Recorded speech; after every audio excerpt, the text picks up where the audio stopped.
welcome back. Last Epoch, Dr. Sachs. And I'm here on my Sentinel. And I'm going to just have some fun with this and avoid all the Twitch drama.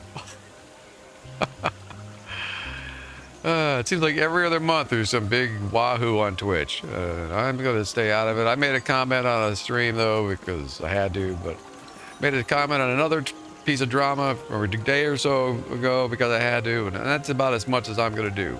But, yeah, we live in interesting times, what can I say? But we're here to just play some games, man. That's what I do on this channel. Is that crazy or no? So I've still got my mage, don't worry, but I'm going to bop back and forth between the mage and the sentinel whenever I feel like it. And right now I feel like just playing the sentinel. I've been a hectic previous week with a lot of personal drama with hard drive crash and all that, which you've probably heard about if you've already been here. But everything seems to be up and running. I've been slowly but surely piecing all the little pieces back together. The big jigsaw puzzle that is a complex series of drives and computer parts and all that and games. It's always funny when I go, I click on a link and it's like, oh, this doesn't exist. Oh, that's right. So delete that. It happened with a Steam game just a few minutes ago. And you know what? I haven't played that game in forever. I thought, so what's the difference? I can always reinstall it. It's not a big deal. Luckily, most of it seemed to be not a big deal this time. So I'm sure there's some stuff that probably got cooked in the mix that I'm not remembering, but for now, nothing impacts you as the viewer and this stream, so we're good. So we're gonna just head out here into the Fortress Gardens. I think I need to head out here, and so far, glad to report, just like last night, everything seems to be running so much better online now for this game.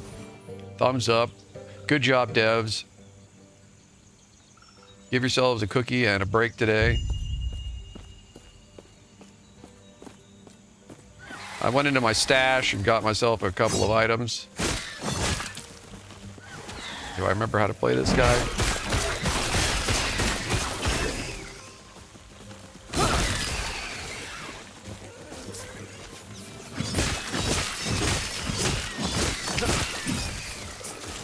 Right click to swing your weapon.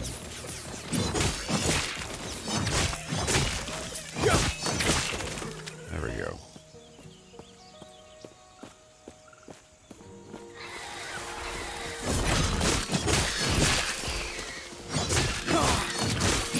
Yeah, it's nice having a decent weapon.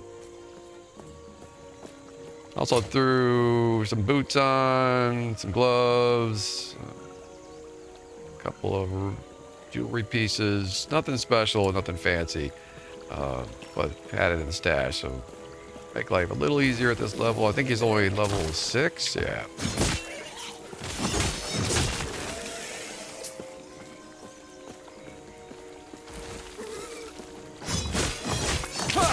Hopefully my voice sounds a little better today. I notice I've been streaming when pretty tired lately. So I got some rest, or at least I tried to. Not the greatest sleep last night. It's because it's just damn cold every morning.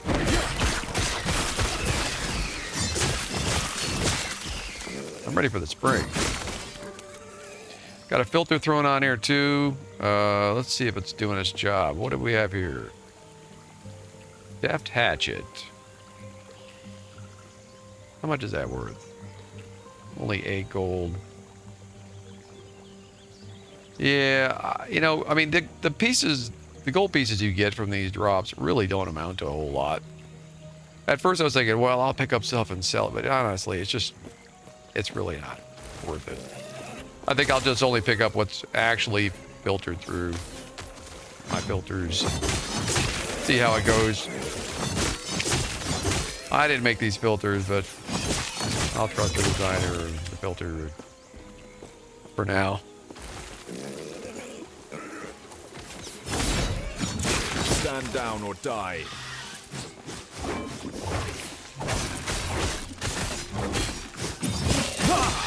Now I'm gonna make a golem build out of this.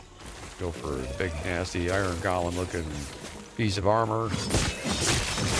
And see if we can't make it kill, crush, and destroy everything. And I'll steer clear of spammy meme weaponry and bees, like bees and things of that nature. I don't want that from this guy.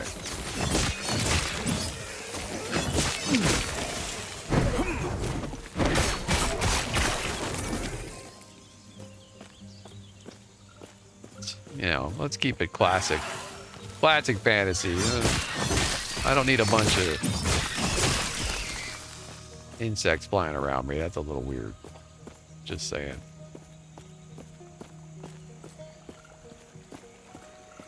Alright, so let's see here. Where am I trying to get to? The map in this game is a little confusing. I think we want to get to the Keeper's Vault.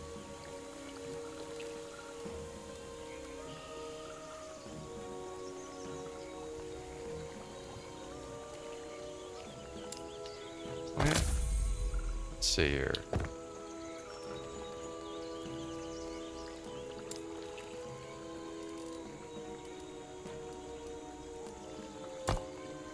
Okay, so the maps and quests are all part of the same dealio.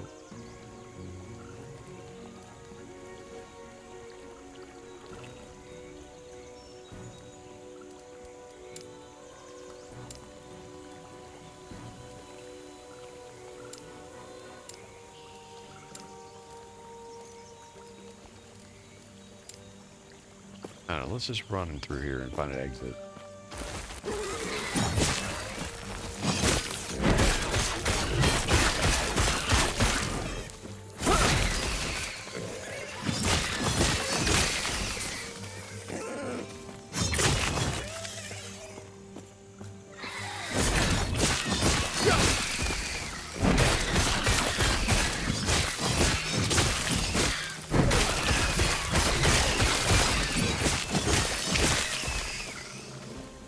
There's one. Oh, that was quick.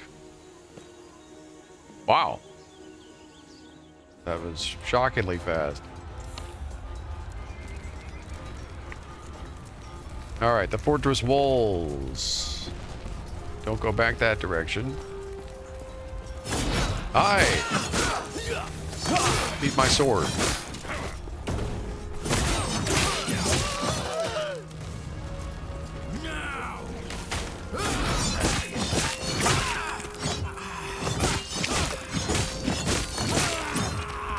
Now, I think this sword has a pretty high chance of stun. Yeah, 88% increased stun chance. Let's look at my character for a sec. Stun chance, 88%. But that increases even more when I charge, I'm pretty sure. Because I have some buffs on this thing. Oh, and I can actually add a point to it. Dawn charge, you regain a percentage of your missing health when you use lunge. You have a high chance to block while lunging. Oh, maybe I didn't add the point in for stun. So I should do that. Lunge now hits all enemies along its path. I could have sworn there was one that increased the chance to stun. Hey, Clayton. I like this game. It's a good ARPG. I like all the different trees, and it's not overwhelming. It's a little, at first, you're like, whoa, you know, what? There's so many options, but once you get in, it's not like as crazy as Paths of Exile. But it's not as dumbed down as Diablo 4, so it's kind of a nice in-between. And it looks and plays just fine. I don't have any problem with it. The update, I don't even know. I never saw or played the pre 1.0 other than in videos, so it's hard for me to gauge. But from what I'm seeing, experiencing, all good.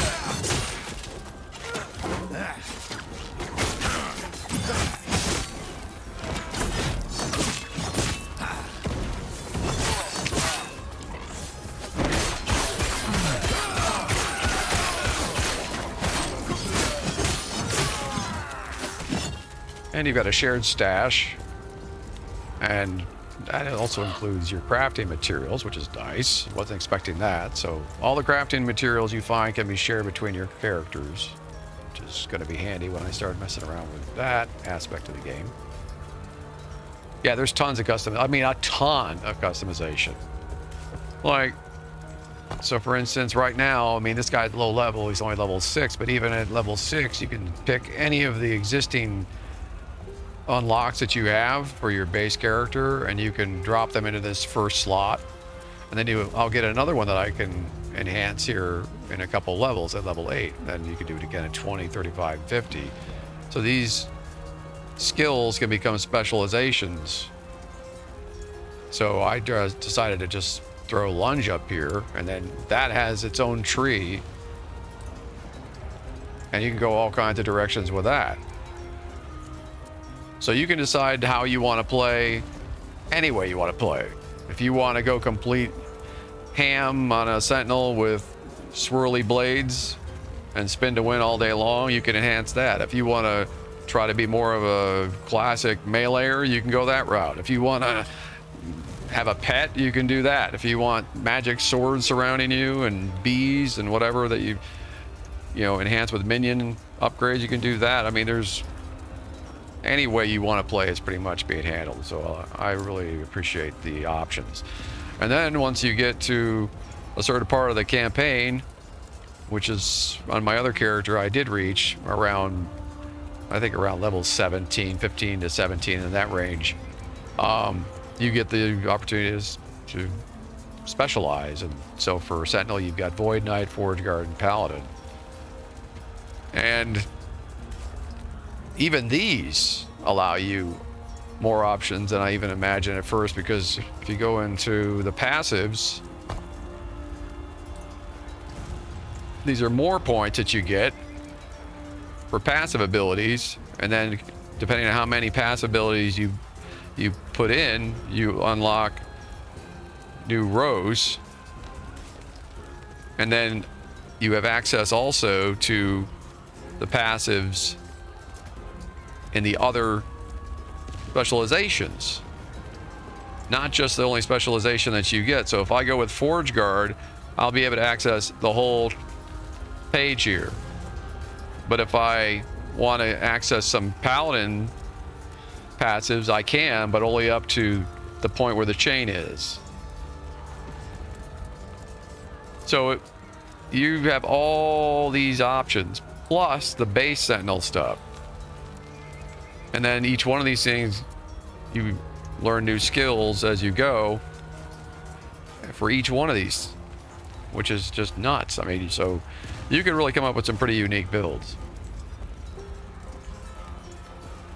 And from what I'm seeing, I mean, everything seems to be pretty viable. You don't have to be going, I've watched a few guys with way more time in this game than I certainly have. They all basically say, don't bother with ruining your experience by going to a build guide. Just play the game, because you can easily respec. That's another thing that's all good in the game too. Respecing is not a big hassle, and it's not too easy either. You have small penalties for respecing, but they're easily overcome in just a handful of minutes by playing the game. So, and you can respec as much or as little as you want.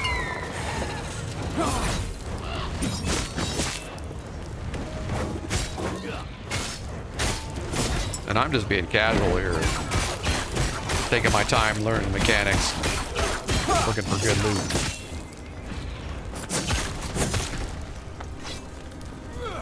I'm not even using this vengeance. I probably need to use it more often.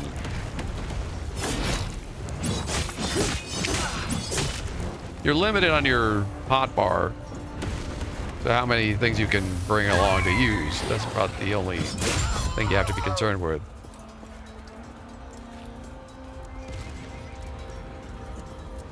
Yeah, you also have filters, which are super handy. So if you click Shift F, it brings up your loot filters, and you can create your own or import. I've created a couple to begin with that were really basic, and then I just said, well, why am I doing this when I'm sure there's stuff available?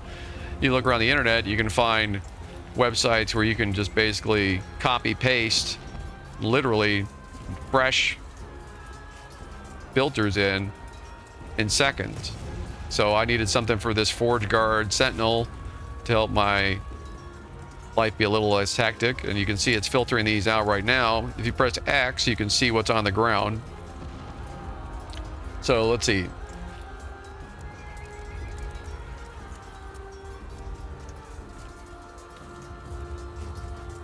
Right now, I'm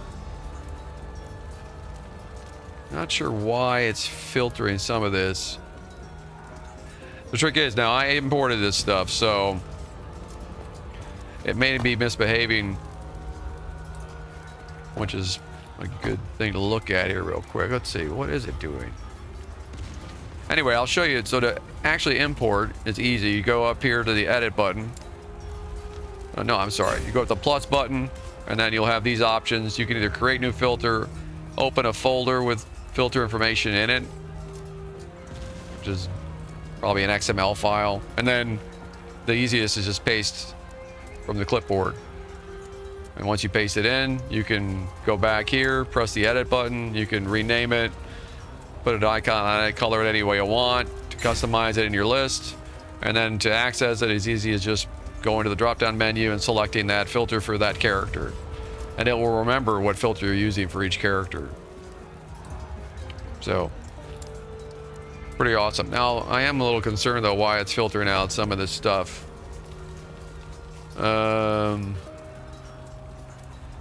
It may just be set up to ignore anything that isn't Uber.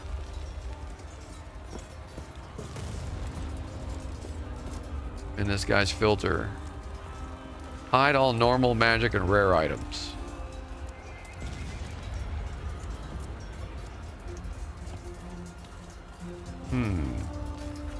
Show all items until character level 5. See, that's why. So whatever you have in the top takes priority. So if I change this right now to say show all items until character level 10, and we'll do that right now. So character level dependency. So we'll say 10 and update. Boom. Now those are shown.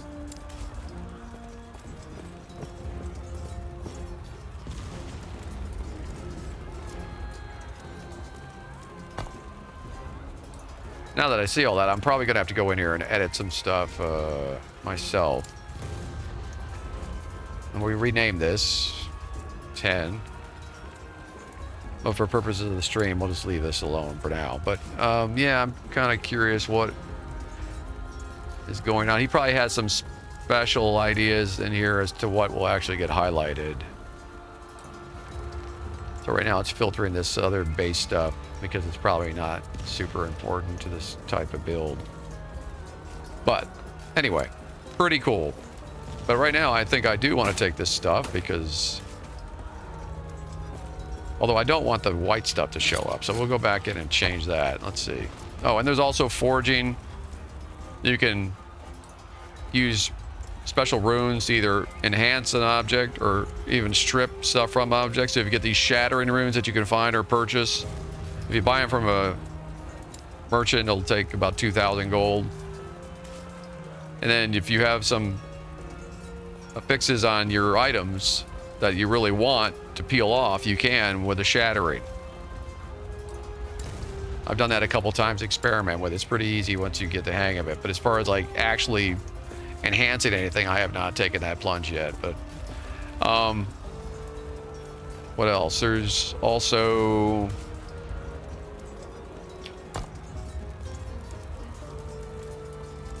character sheet, pretty well laid out. Shows you all the different enhancements that you currently have for each category, from damage, defense, minion, other potion slots seem to be dictated by your belt. So this one has +3 potion slots. So right here I've got a maximum of 3. If I get one that allows 4, obviously it'll go up. Yeah, you can of course portal out, but go back to town. This was a problem with the networking. It was pretty slow, like really slow the first couple days I played, but they seem to have fixed most of this stuff now. And today, this morning, it's been lightning fast so far to get to the zones. I haven't tried the portal, but it was pretty good last night when I had a little test stream. So I'm hopeful that it'll be fast on that. And also today, the mapping also, unlike Diablo 4, which for some inexplicable reason they took out the overlay. If you press tab, you have a map overlay, just like Diablo 2.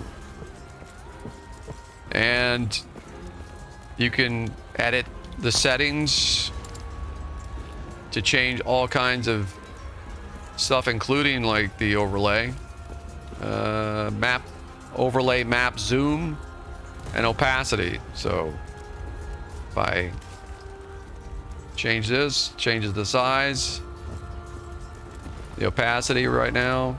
Now it's super dark so you can see it easily. I think I'll leave it about there.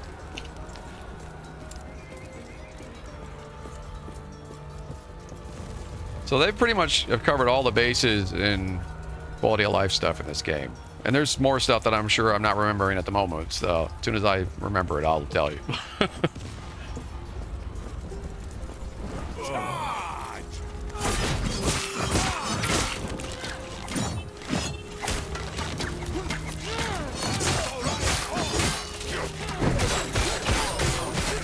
All I want to do is talk to that fellow, and you're all trying to murder me.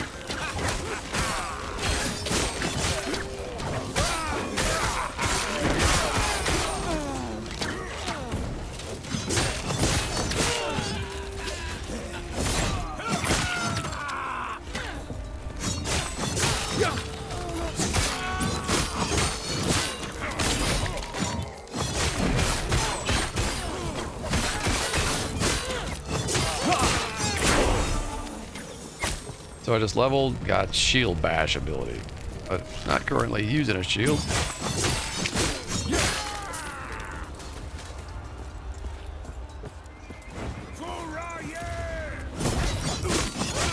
There's never an end to the enemies, I'll say that.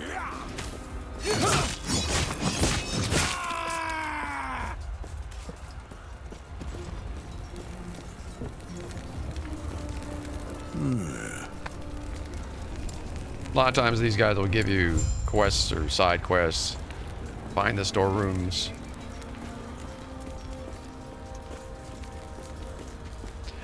I've been through this section with my other character, of course. There's a storeroom entrance down there. There's multiple entrances, I think.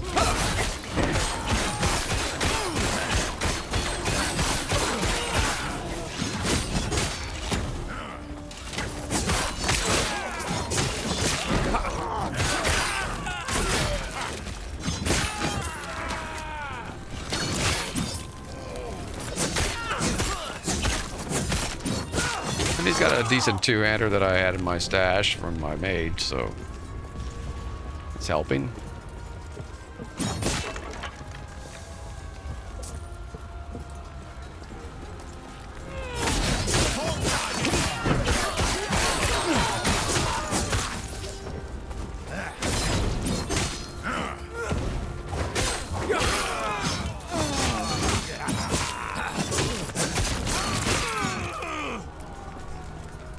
Alright, but we got a point. This little cross showed up here. It shows us, reminds us that we've got a point to spend. We can't spend it in any of the specializations yet.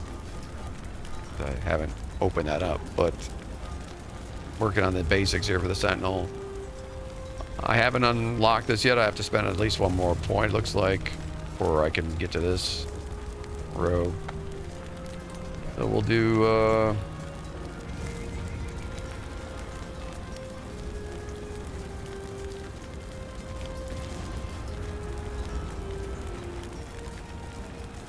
strength, why not? Now we get this ability too, rebuke. Hold ability to key to channel for up to 2 seconds. You take 80% less damage while channeling. When you stop channeling, the barrier breaks. So it gives me a barrier. Now the thing is, there's only so many things that I can throw onto my hotbar. But I'm not really using this vengeance very much. Melee attack that also prepares you to repost incoming hits. So why don't we just change this to rebuke?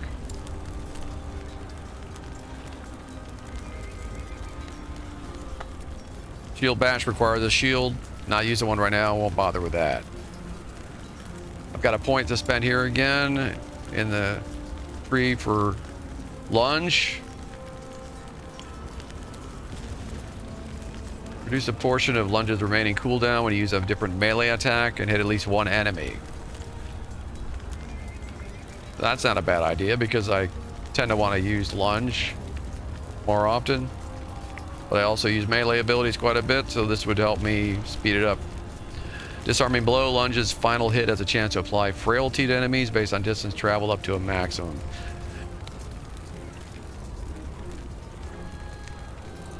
Let's go ahead and do this one. Alright, we're going to the storerooms. Of course, we're always looking for gold pieces.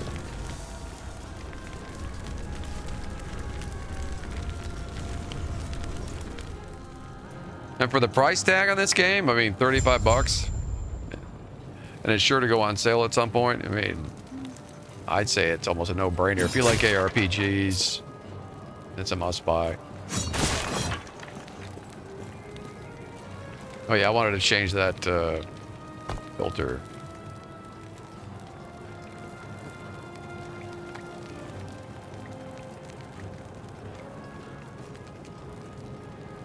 Let's see, can I just... We'll change this. So what we'll do here is we'll just deselect normal. And so now we've got a filter that I can edit based on my character levels. So all this stuff will show up until level 10 so far. We'll still see magic and rare items. But now I'm going to put in a new filter.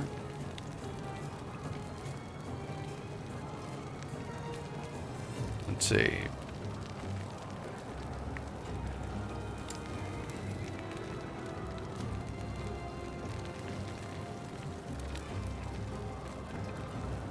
Or maybe I can just duplicate this one.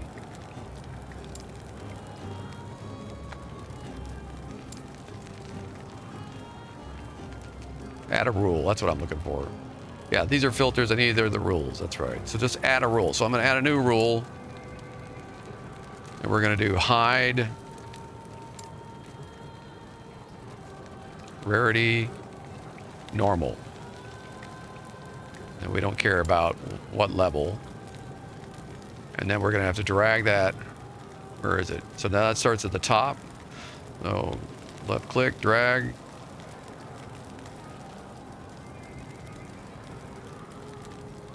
And we'll put that down here to keep track of it, along with the other similar filter. Oops, did it not? I let it go too quickly.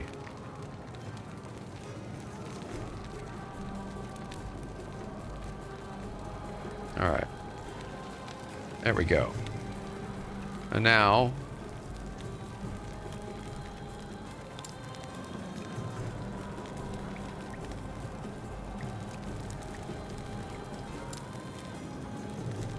maybe I have to override.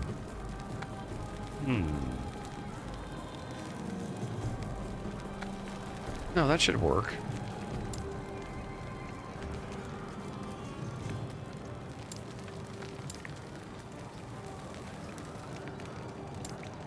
Pick this up and see if it disappears.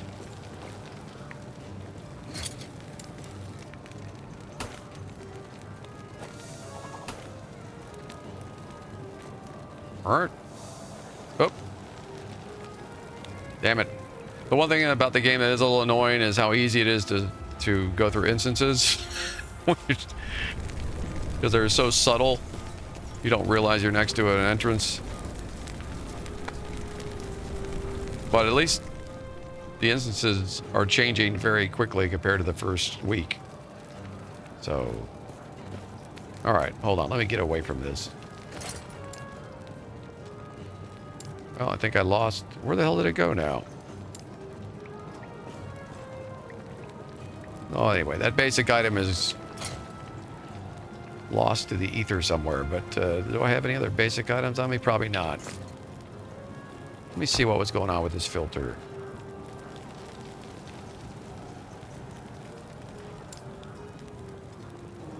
Maybe I need to put...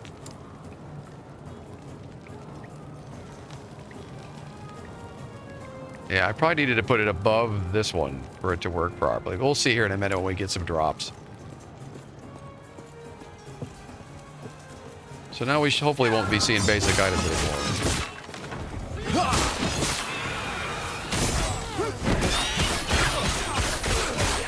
Alright, so this is new ability I've got. Not sure how that works yet.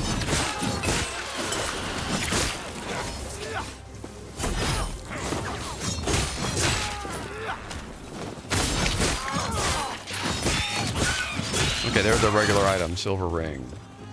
Alright, these are some shards. If you pick up one shard, you'll pick them all up, which is nice. It's showing the magic boots like we want, but it's showing this ring and I don't want. So let's see why the hell that is still happening.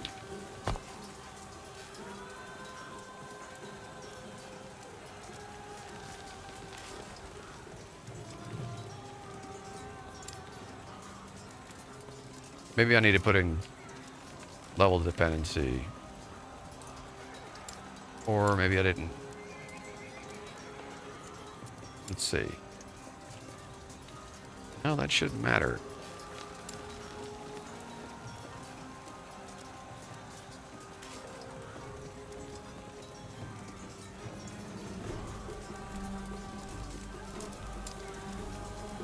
I'll be honest, I'm confused why that's not working. This should be basic. Wait, this one is hidden. Maybe it is working. Maybe it's meant to... There might be another rule that's showing me rings. That could be. And there's a lot of rules in this one that I imported. But this one is being hidden, so that seems like it's working. Alright, anyway, we'll let it roll. But you can see that there's so many options, it will take some getting used to.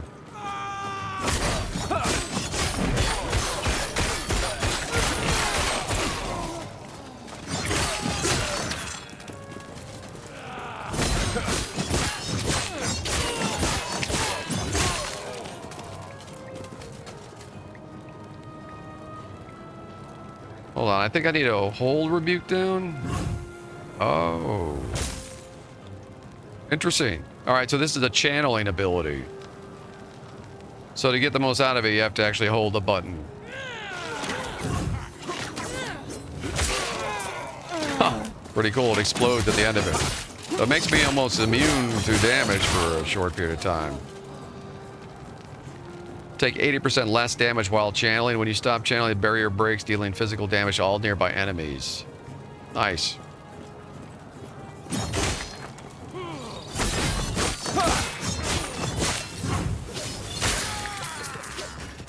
Looks like I can also release it by just letting the channel stop. Yep. So you can do it as long or as short as you want until its maximum fires it off automatically.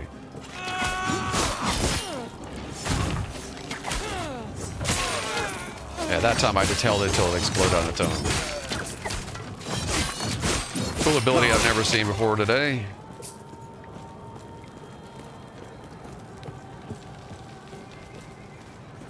Now, of course, what's wild about that is I could choose to specialize in this. So as soon as this opens up at level 8, I'm currently 7, we could experiment with Rebuke and see what kind of options it has in its tree. So every single thing you get in this game allows you to get another tree. So...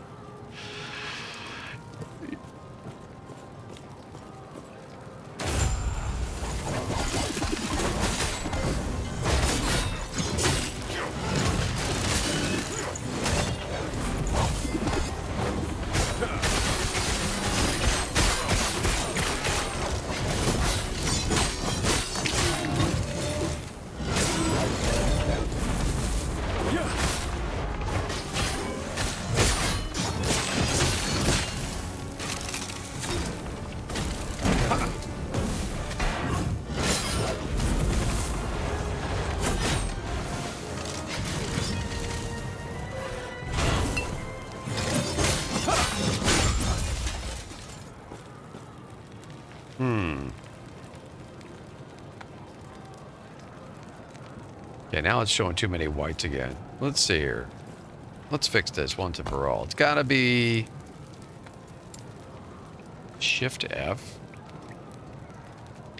Just regular F brings up the forge. Maybe I just need to bring this up to the top. Because something else is... Oh wait, this is the problem right here. That's the problem. Show all items until level 10.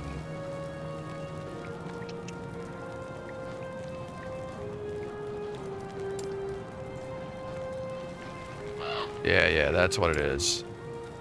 I missed this, so we uncheck this.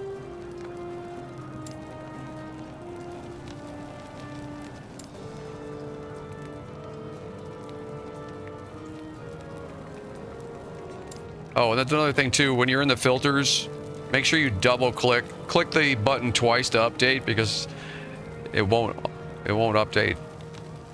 I've noticed. Unless you click it twice. I'm not sure exactly what's going on with that. Yeah, it's like a little mini game. Alright, so now it should be doing its thing here. Let's see. I can rename this.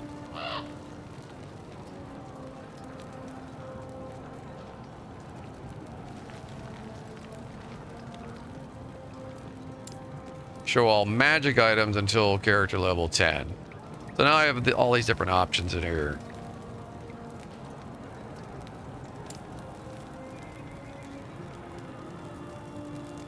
You can also just disable these things. I'm not sure what the hell happened here. I thought this was all one thing before when I first looked at this.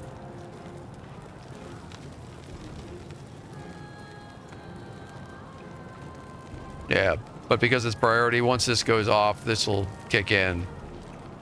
Yeah, this is right, I guess. This prioritizes it. So I could actually change this to whatever level I want to always make sure I see magic items. And meanwhile, we'll always be hiding normal items. So this should work now. I think.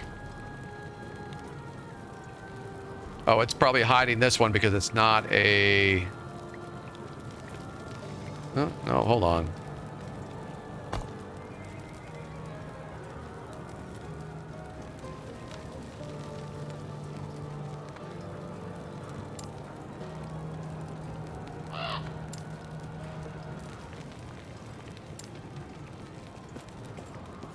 Because it's somebody else's filters, there's rules in here I probably don't realize are impacting it. Probably because it's a scepter, it's being hidden. That's gotta be what it is. We'll see.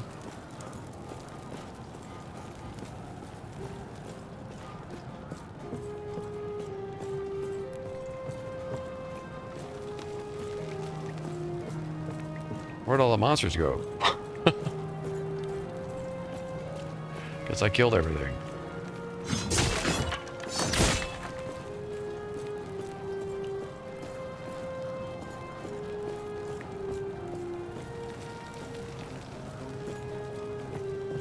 The overlay makes things a little easier.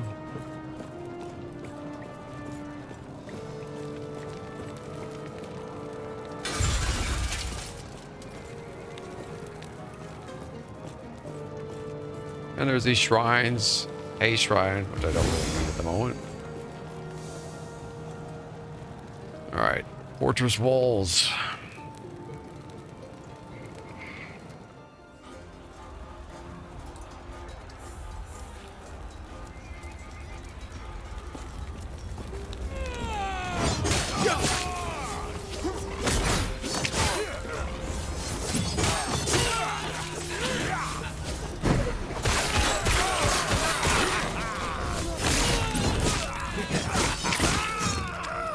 Alright, so these are showing.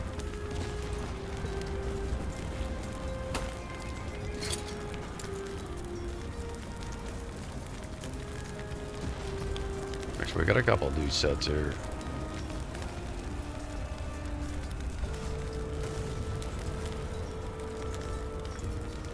They're pretty good. What about this armor? 75 armor, lightning resistance.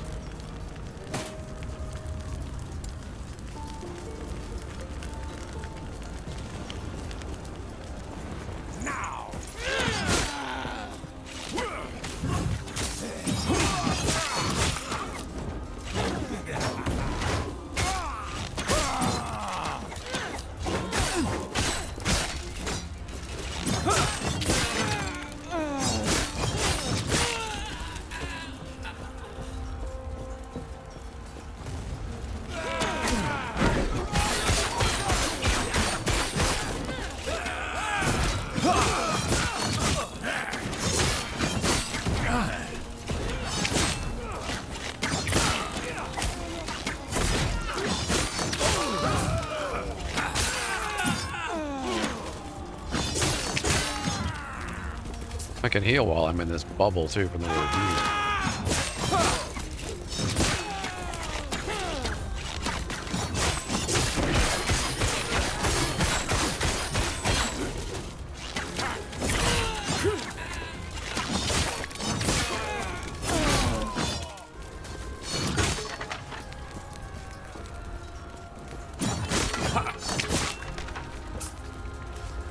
A stinking gold piece. I'll take it.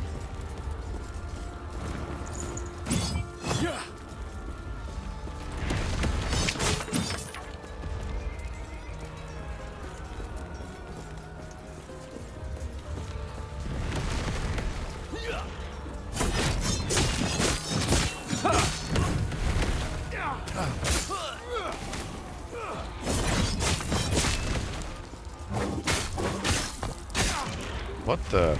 Oh, I want to fight on that, I guess. It popped the map up on me.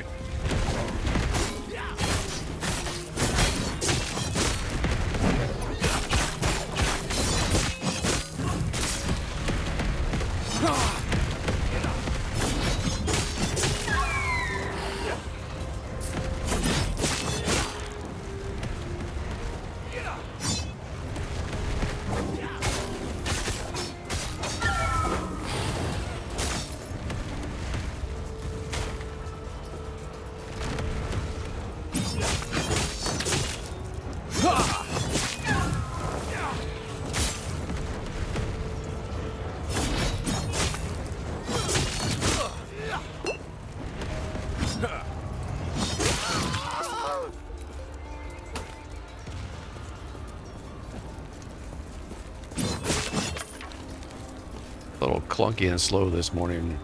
I'm not sure why. I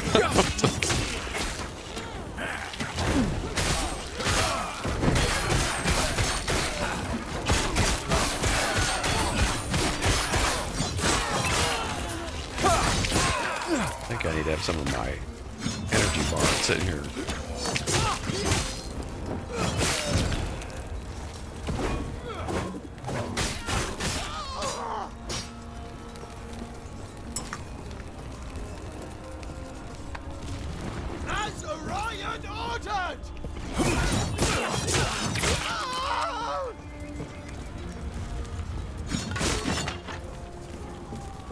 Voices are kind of hilarious coming from Birdman. They don't exactly sound like what you would expect, at least not to me anyway.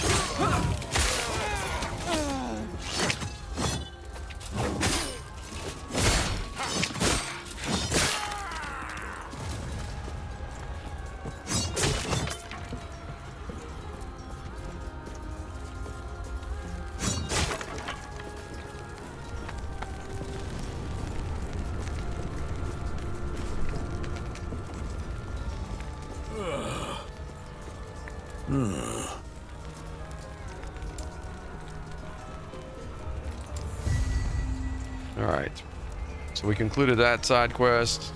We got a passive point and some experience from it.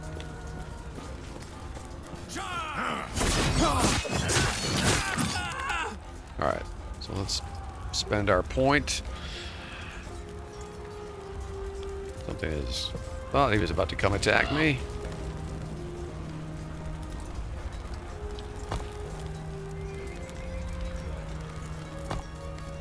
Now this row's opened up for us, so... Stalwart, you have a higher chance to block hits, take less damage from hits that you block. Armor clad, adds armor and reduces the damage you take from nearby enemies. Probably always good. Relentless. Increased damage. Counterattack, when you're hit you have a chance to counterattack enemies with retribution. A melee physical attack that deals damage to nearby enemies. We'll go with that.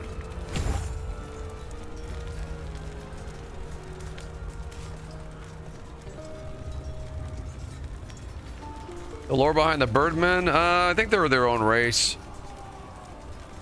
But, they seem to have something to do with the Sun God, the main baddie at the beginning of this. I don't know if he's one of them or he made them.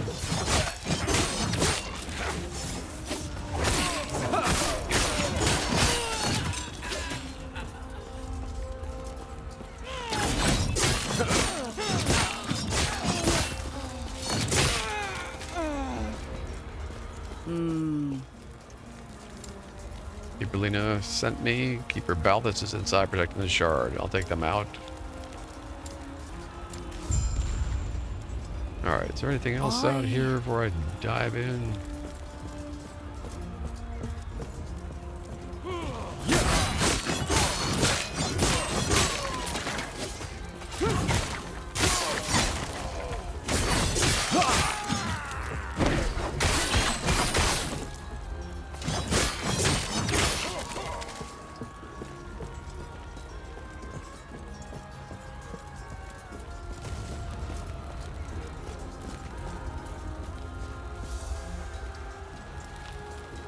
The instancing is happening way faster than it has before.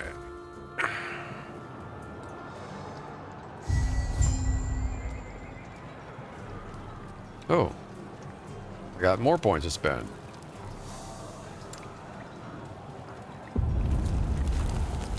All right, armor clad.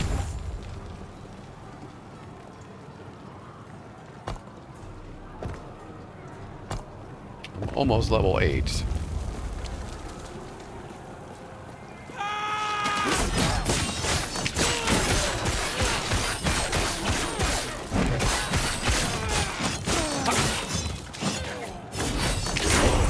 There we go. Alright, so now I can actually throw another ability onto here. So let's just, for fun, see what Rebuke has for a tree. Retaliation, Rebuke hits deal more damage, and Rebuke hits in a larger area.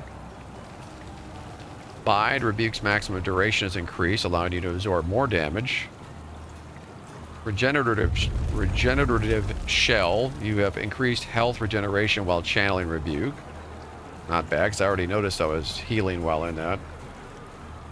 Battle Meditation, you have increased mana regen while channeling Rebuke. Probably not a priority. Now where does this stuff lead?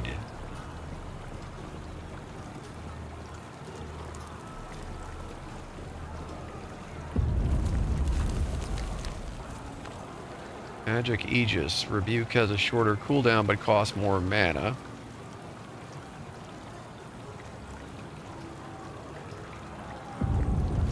Wildfire Shell. While channeling Rebuke, you have a chance to apply spreading flames to nearby enemies. So there you go. So if you're starting to think about specializing in fire mechanic, obviously this would be a direction you want to go.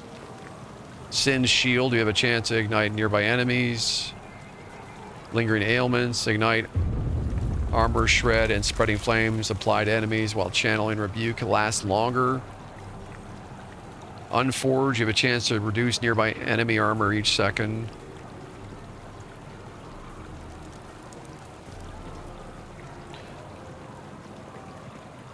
Now if I want to get rid of this, of course, I can just respec as easily as pressing that button. So, accelerated healing. Let's just do this. Rebuke deals more damage in a large area.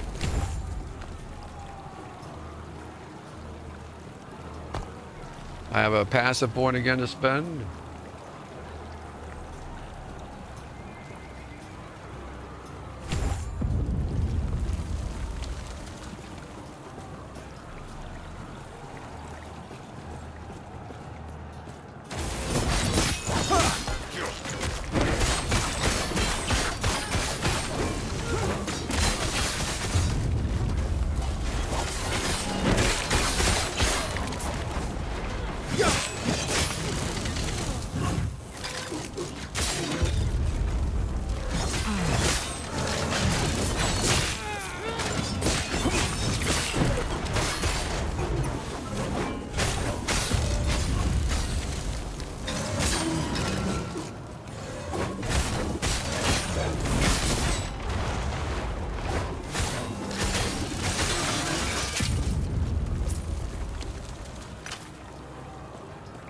Easy.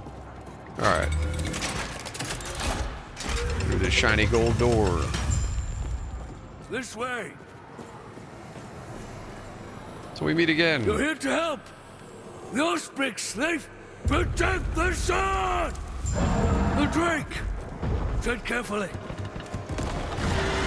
So So this guy's one of their early bosses.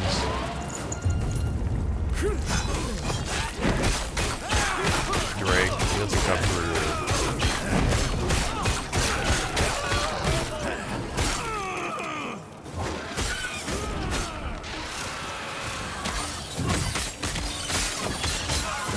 Let myself get surrounded, boom.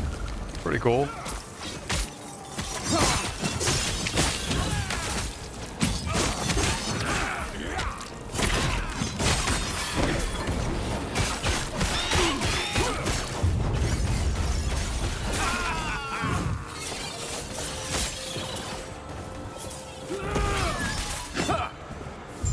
Not here. It isn't safe. We'll reconvene outside.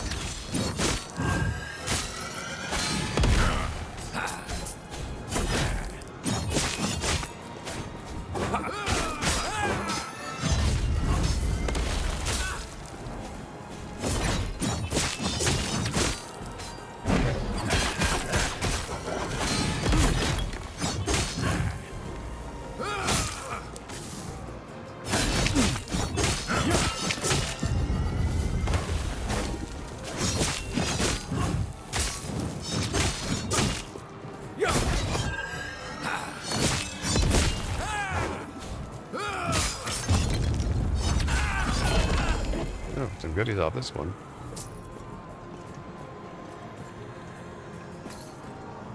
Oh, what's this? Unique two-handed axe.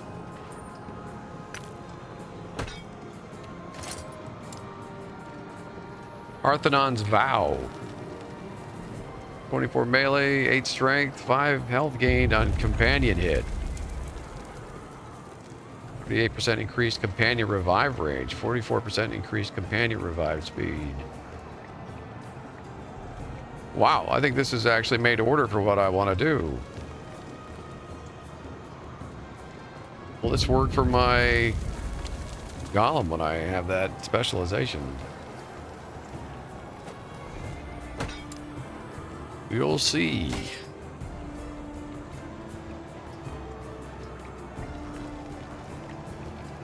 A decent ring.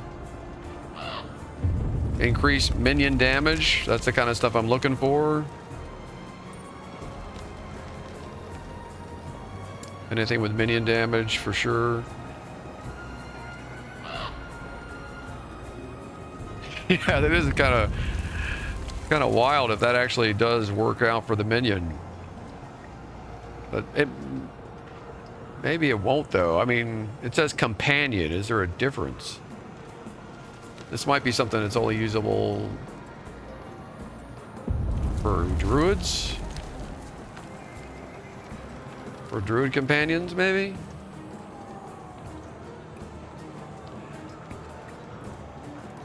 When we transfer the materials.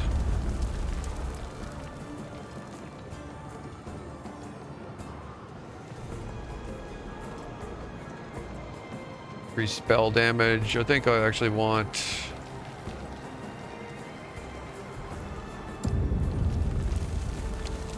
No, we're good.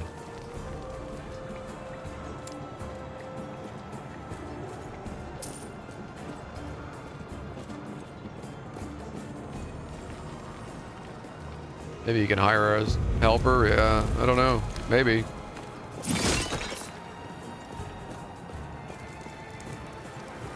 That should hold them.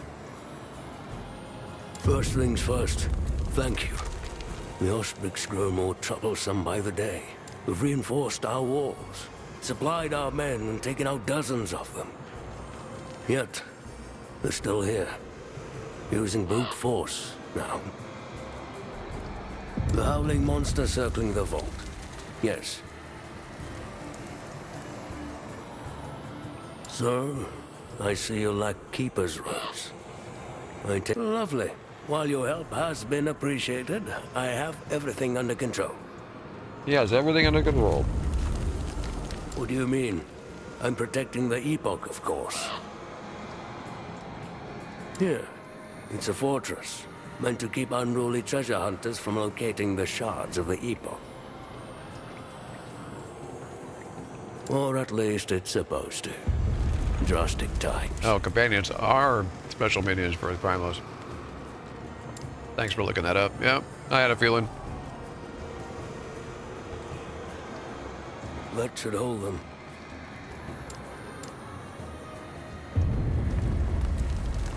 That Wait. should hold them. Well, I clicked through all this. Guess not.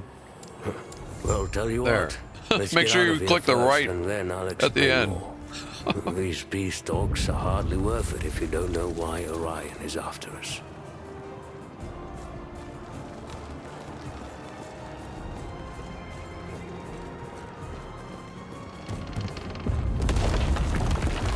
Oh.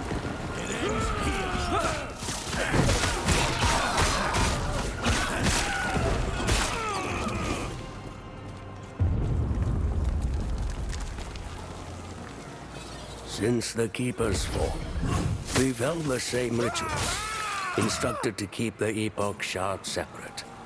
Those were Itera's words.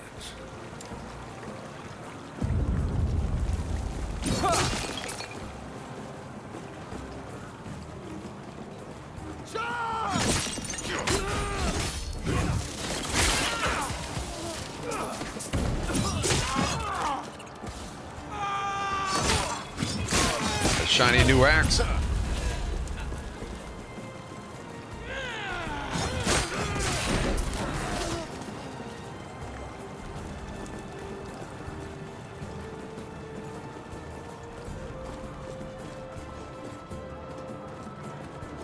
Unfortunately, it won't be as good as we're hoping, but I can always transfer it to another tune.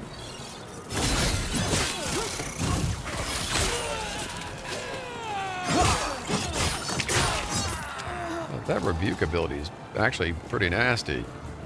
As Orion ordered.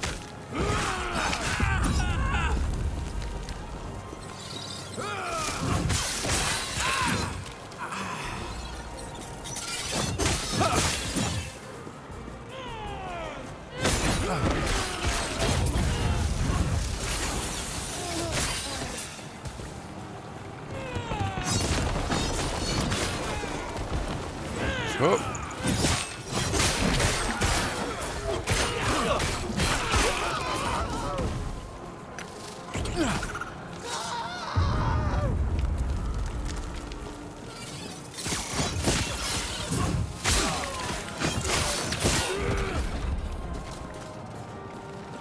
Let's just get out of here.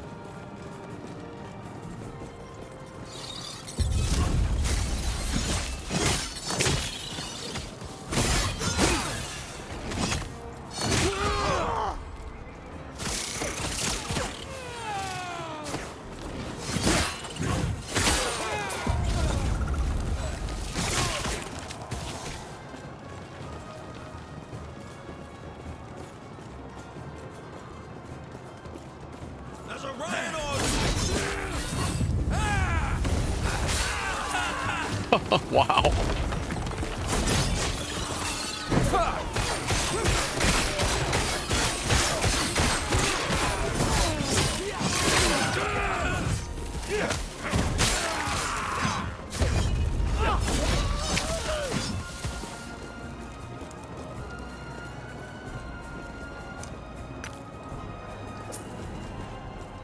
Did we leave anything behind here?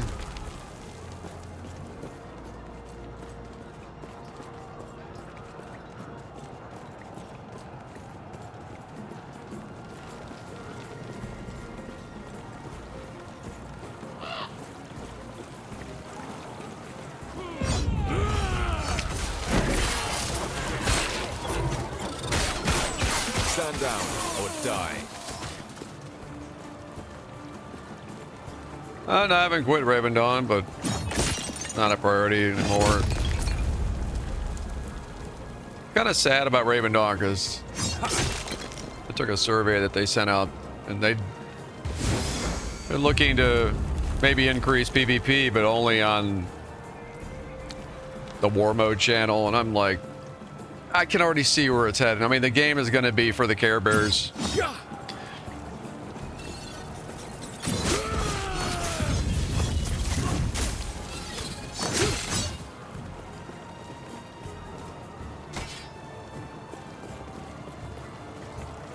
And they're going to try to throw all the PvPers onto their own channel and, you know, separate us from the PvE people. It's the same old story.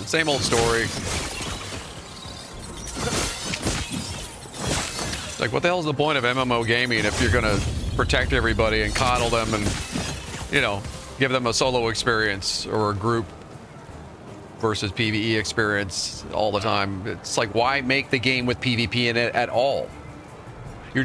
They're always trying to do this in these MMOs. It's like, well, we're going to attract the PvP players, but protect the PvE players. And it's like, dude, there's so many games out there. Just let the PvE players go play PvE games. And don't put us all in the same game. Because all it does is create animosity, and it creates attention, and it disappoints both sides. It's like they should just say right from the outset, it's an open world.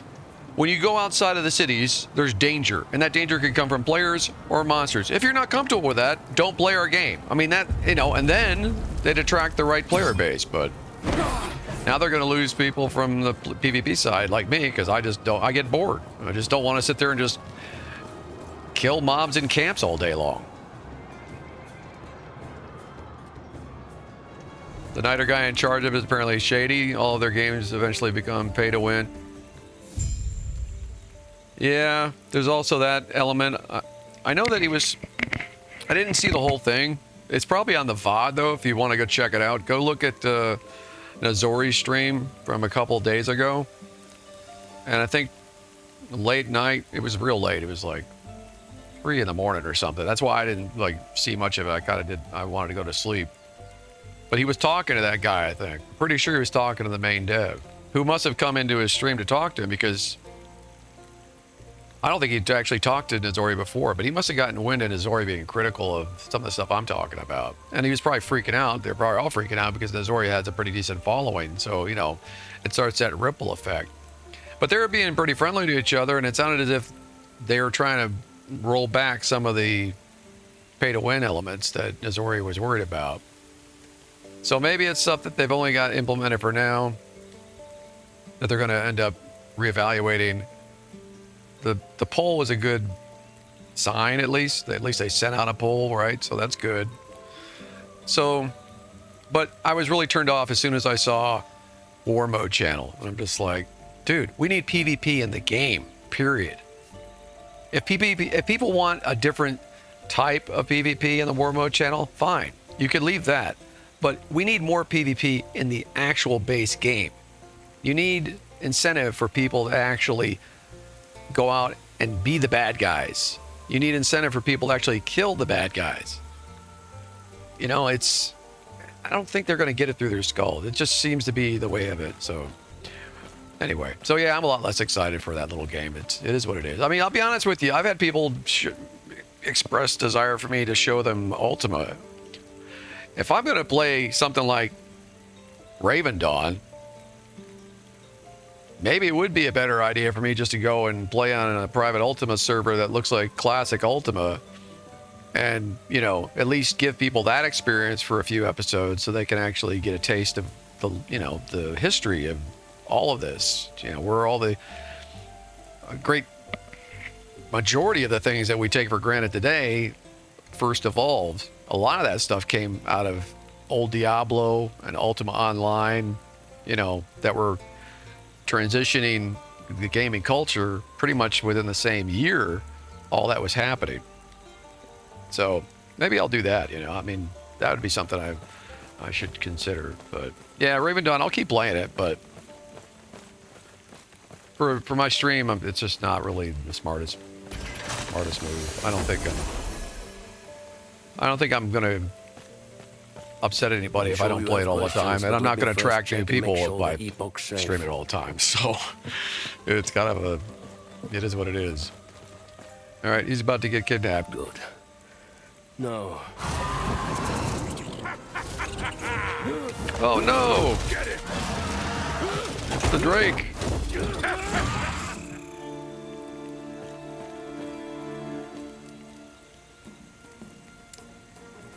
I'll handle it. This guy's famous dialogue.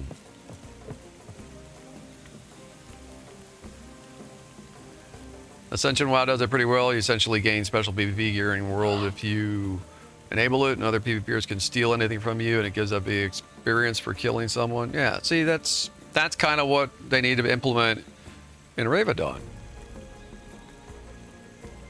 Number one, you should be able to get experience from killing players. It shouldn't be an overwhelming amount so people can't game it and, like, you know, get their buddies to log in so they can level off of it. There should be a limit to how much you could gain per day, that kind of thing. But it should be there. So if you're in a fight for your life and you get attacked by some higher level guy, you know, who's higher up on the PvP ranks, and that's another thing too. You need to have like a ranking system, so because PvPers want to see how they compare. One of the best things about Dark Age of Camelot is they had a ranking system for every single class. And so when I played, you know, towards the end before I quit, you know, I was in the top like 2, you know, warriors, period.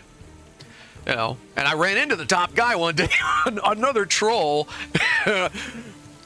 We ran into each other one day and we kind of rumbled a little bit, but we had like kind of it was pretty much turned into a Mexican standoff. We couldn't kill each other, but it was pretty funny. But we knew of each other from the, you know, from the rankings. Anyway, again, you got to have stuff like that. You also need to have kill lists. You know, you could get that in WoW with add-ons. I used to always have a kill on sight list, something that would ding, especially if I put somebody in manually, somebody that I'd fought before. If they reappeared, I'd get a little, you know, heads up. You know, that kind of thing. You don't even need to get that detailed, but you should have, like, from the combat logs, the game should tell you a lot more than it currently does at Raven Dawn, for sure. It doesn't give you information even on the level, you know, the classes or anything. At minimum, it should tell you what level the guy is that killed you. So you can say, okay, my build sucks. I just got killed by a guy 3 levels lower than me, or, you know, that kind of thing. Yeah. Hey, Martin. Yeah, I don't have a golem yet, but I'm going to be getting one with the specialization in this guy, so. I was running a 22 mage, but I decided to go ahead and be bouncing back and forth between classes. But anyway, the PvP is just never handled well by these games. Hell, in the original Diablo, there was PvP Wild West elements that they took out of Diablo, you know, for 3 and 4. That was another big reason I was disappointed with Diablo 4, and one of the reasons I decided not to buy the game. Like, oh, we're gonna have an open world Diablo. Well, when it first was talked about, I was all excited. I was like, wow, open world Diablo, that means other players might try to murder me, and you know, no, only in certain areas. And it's like, it's Diablo, man. Like, there's blood and body parts all over the place, and you don't even have PvP in the open world? What the hell are y'all doing? That's what I wanted to yell at the developers, but maybe I'm crazy. I don't know.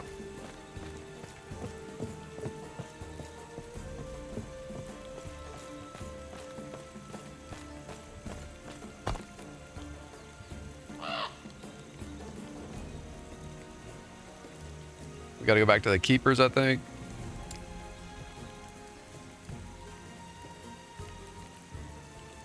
Anyway, yeah, but we'll get some good PvP elements with some MMOs this year or next, I think. It's just, we gotta wait.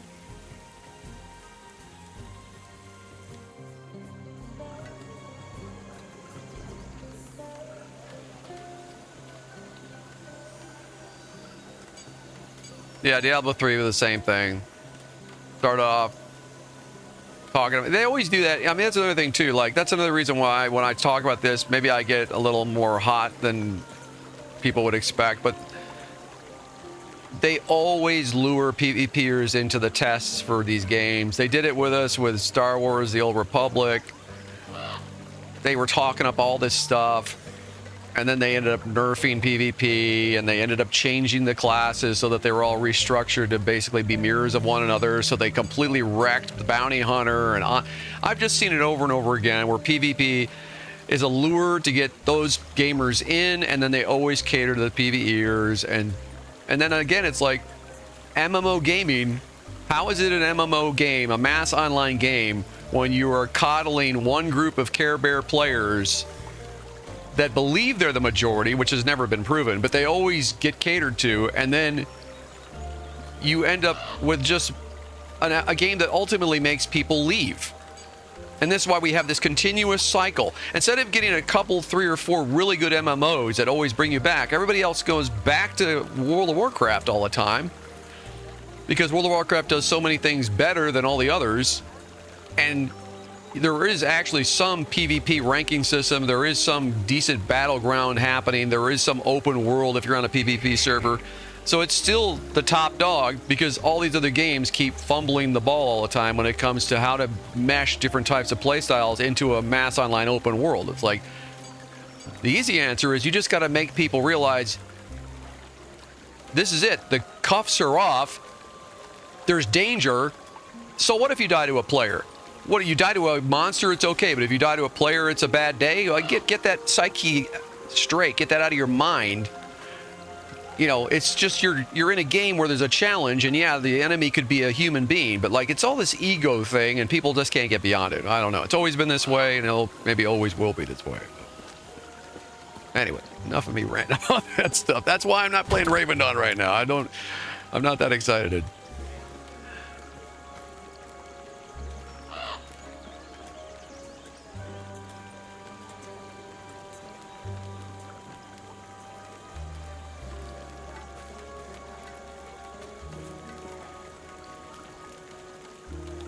Yeah, PvE players outnumber PvP players to an extent, but PvE players also jump ship.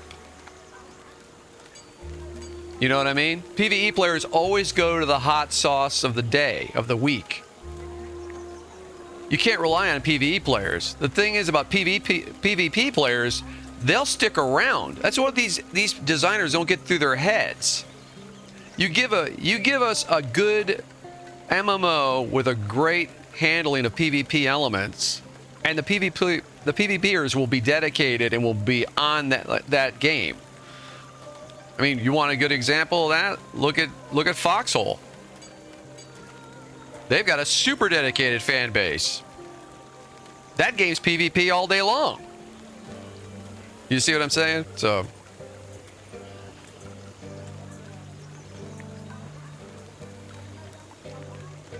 what did we pick up here? Warriors Unrise Emblem of Embers. Oh, a chance to ignite people.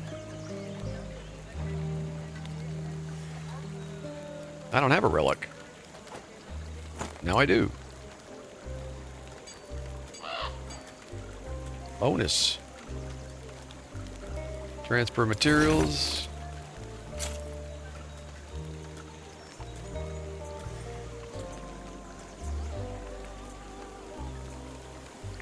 Yeah, but is it hard to say when the fact is more people are playing PvP element as a focus of gaming than ever before? Go look at the list of games. Go look at the top 10 most viewed streams on Twitch. Almost every one of them is a PvP game. Almost every single one of them is an FPS or an arena combat game.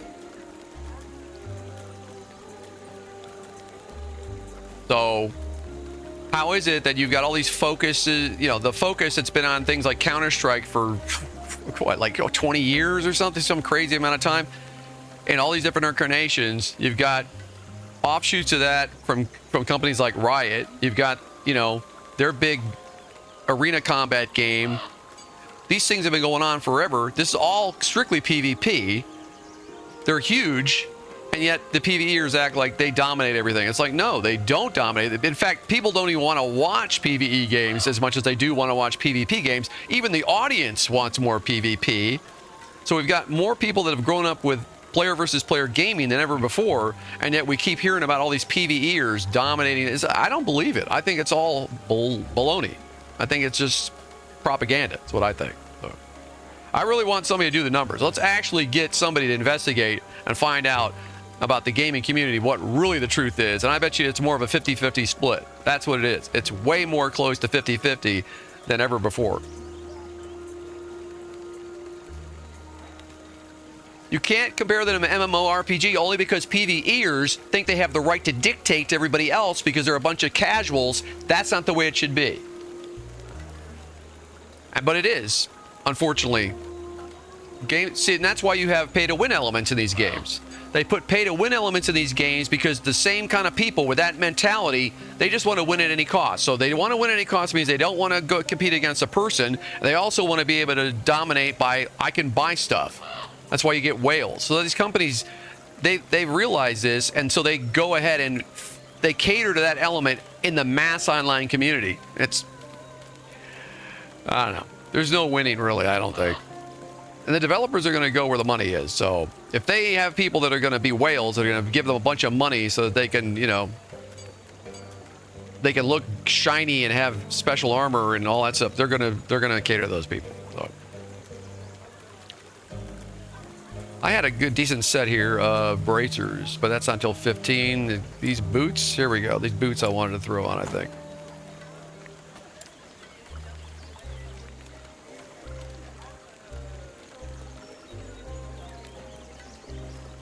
Or maybe not. I think these actually, I need to be able to break these down. That's why I'm saving the boots, actually, for attunement and deflection are supposedly good affixes. So, yeah.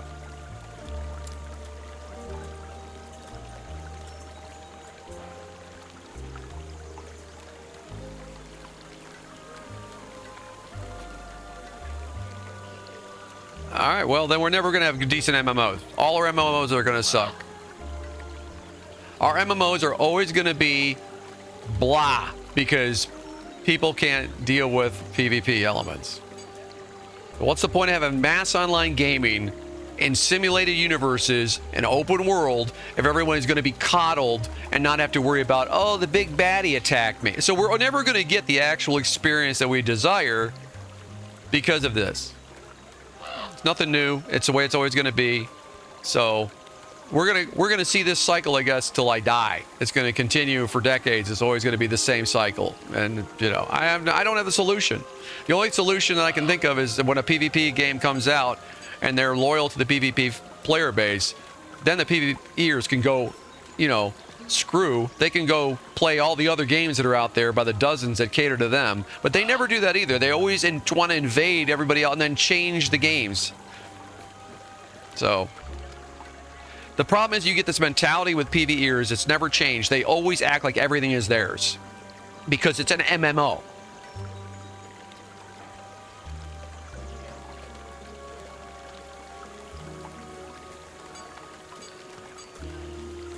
Yeah, but they won't. They won't though. They won't, right? We've seen it. They will not stop. It's a certain mentality. It's very similar to a lot of the things that we deal with in social media, period. It's the same thing with that type of gamer. You know, it's their way or no way. So it's the cancel culture kind of evolved and probably started to come from that element over the years in online gaming and in social media, which is all, of course, kind of like interacts with each other. And so it was probably a natural progression that these people that want to dictate certain elements of things in our entertainment ultimately would try to dictate the way we can speak to one another and all these other things that become such a huge issue with the censorship and all the other stuff that pervades YouTube and Twitch. And, you know, and that's why you have all this constant drama.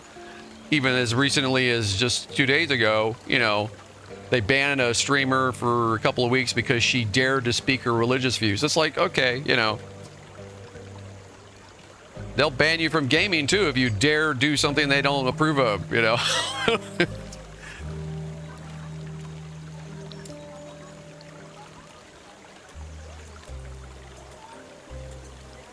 All right, let's sell some of this crap.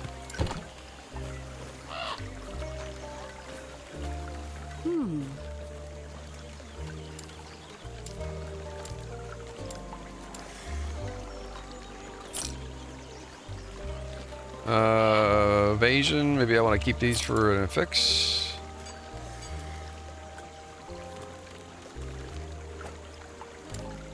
Oh wait. Or not.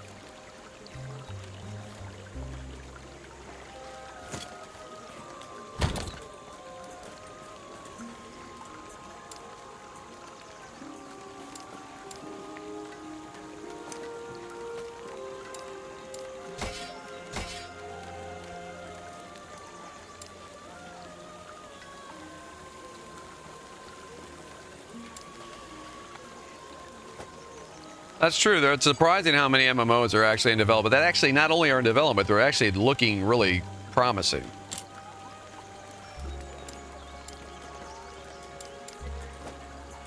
And a focus is on PvP to some degree and the open world. And the developers actively are telling us that they're not going to cater to one group or the other. They want to have a certain rule set. You go past a certain point in the world, it's danger, and that's it. That's, you know, that's promising. You get like PAX Day and Ashes of Creation, Star Citizen. Those are the main three.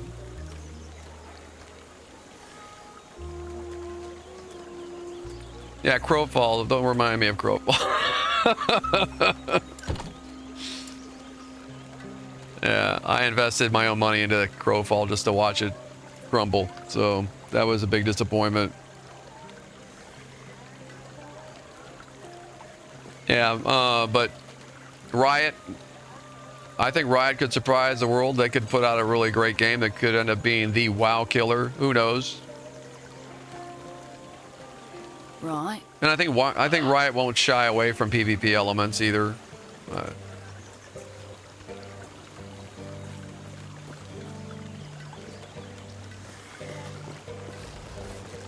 A terror's blessing.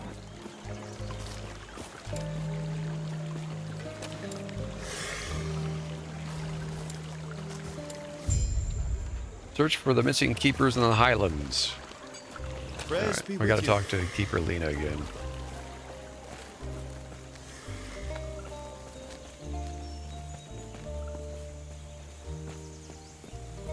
The main thing I think has been lacking is what DAoC did. Yeah, faction is a big element that's missing from too many of these games. I mentioned it for Raven Dawn. I think Raven Dawn could put in factions, and that way people that are in the factions could just have a whole other rule set applied to them, and everyone outside of the factions would not be impacted, and then you suddenly have more of the PvP elements that we're craving, while the PvEers go do their own thing all in the same world. But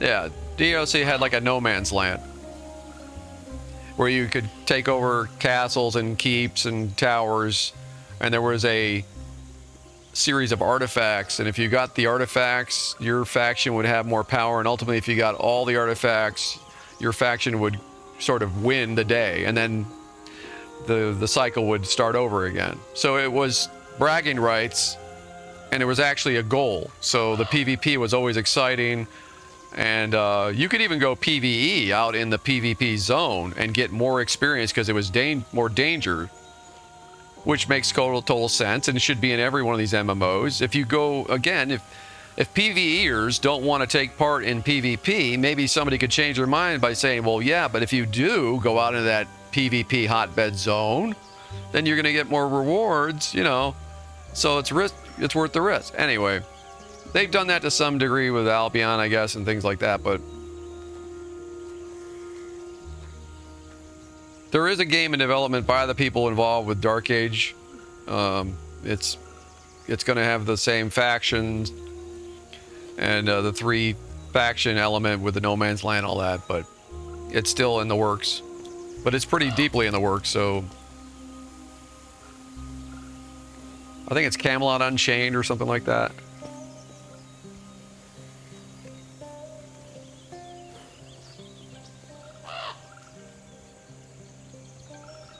Yeah, that's it, Camelot Unchained.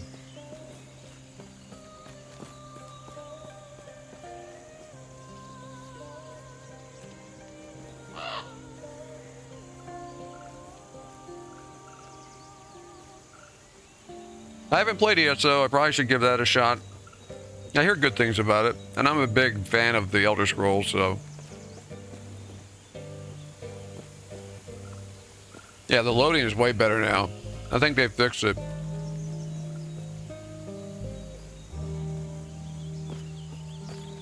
Which is great. Everything okay? What? What happened? A giant drake got That him. must be Orion and Osprey's general. What happened to the artifacts? That must be what they were on. We have to save. Their camp is not far. Are you sure?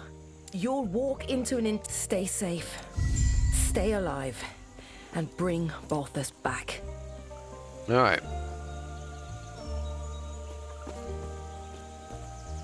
Hold on, I'll get back to the conversation here in a sec. Let's see.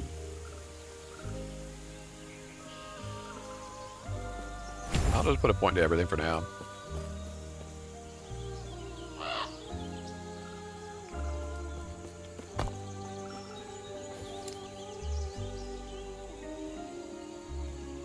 Recovered an additional amount of lunges cooldown, also grants you health when it triggers.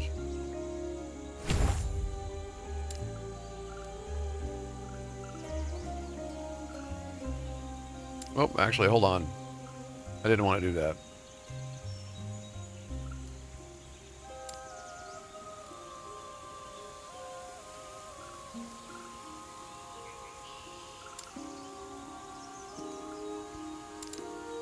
See, this lets you take out individual points, which is just awesome.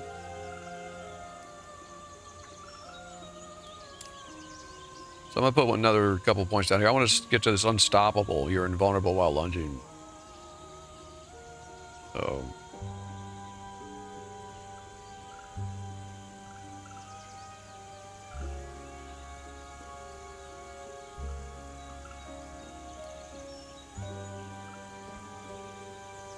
I think I have to go out and earn the point back or something.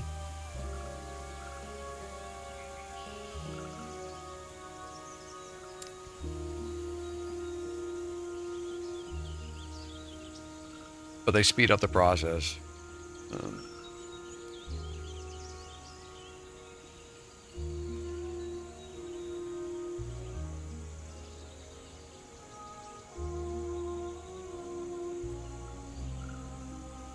You reduce a portion of Rebuke's remaining cooldown when you use a different melee attack. Yeah, let's do that.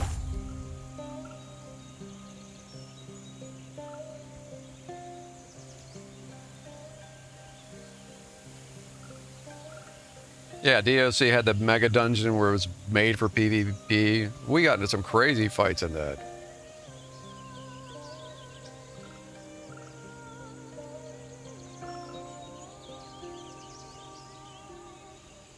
Yeah, well, PvEers complain, even though there's PvE gear that PvPers never get. So PvEers just they need to learn to shut up. But they won't. See, when I played World of Warcraft, I didn't go do raids. So I never had any of that juicy raid stuff. My guild ended up leaving, so I was pretty much on my own. So I would go and fight in the battlegrounds, or do my thing with questing solo, or with small groups. So the PvE element always complains about PvP gear. Well, go earn it. I don't go into your damn raids. I don't get to roll dice for loot at the end of a big raid, because I'm not going to be in those raid guilds. And they get all the sweetest gear. Usually it's more powerful than the PvP gear anyway. Or at least have a shot at it. Now me, I earned the full top tier PvP gear. All of it. I had it all when they banned me. When my Warlord drew it. And I was one of the only guys that had it. So yeah, that was cool, but I earned that crap. I don't know how many hundreds of freaking Alliance players I killed, but there were a lot. You know? And they weren't easy kills out in the open world either. And I did my job in the battlegrounds over and over and over to the point that my mind wanted to explode. But it was like, okay, fine, give me the ball, coach, I'll score. But, you know, it was fun. But after you've done it enough times, you just want to get your gear. So when you earn it, you've earned it, you know. But it's really no different. But the PvE, man, they can't get it through their heads. It's like, you're not missing out. Why do you gotta have every damn thing? That's like these people that I gotta have every mount. When they start putting mounts in, like you got these people, they're not satisfied unless they have every freaking thing. Dude, it's a mental disease. It's a mental problem.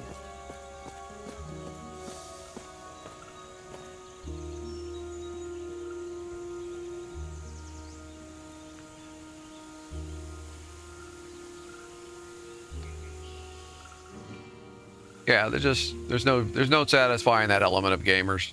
It's just the way it is. Let's see. Hold on. I probably went the wrong way. I probably need to use the map for this. Highlands. Here.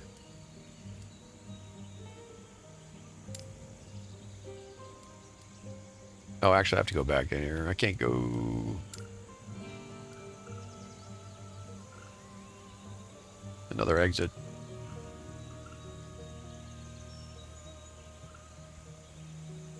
Yeah, they want everything and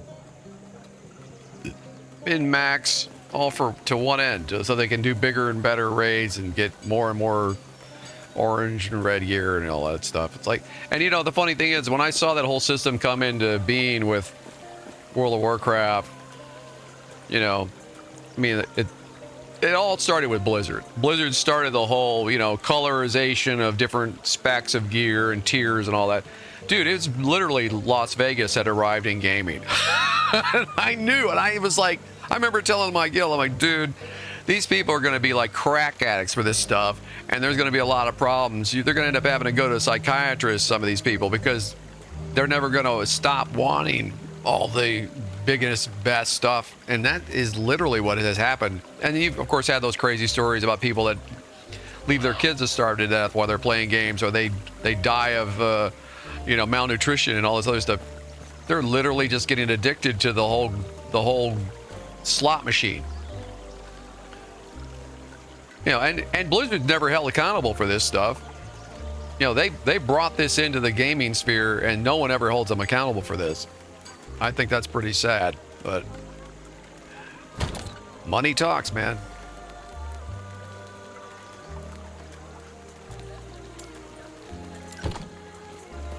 Which is another smaller reason why I have such a distaste for Blizzard nowadays.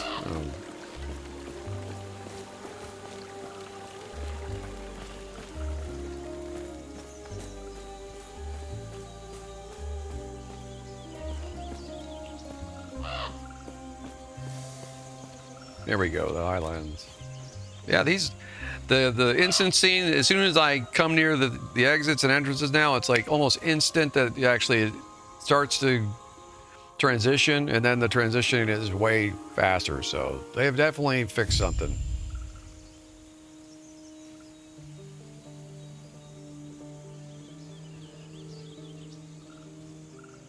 Yeah, there's no denying, I mean, they still made the best MMO to date. It's not the artists and the people that were involved with the original creation of the game that I obviously am angry with, but it's usual.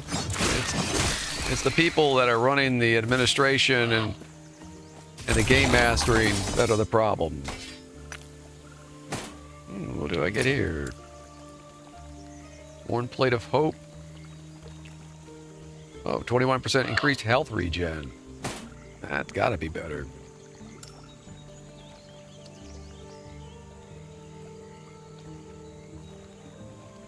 There's all kinds of stuff here.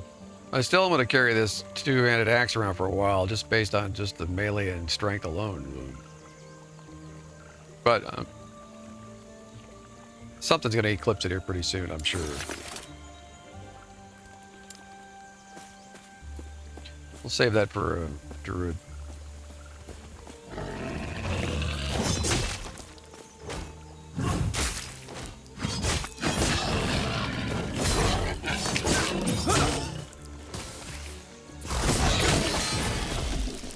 Ooh.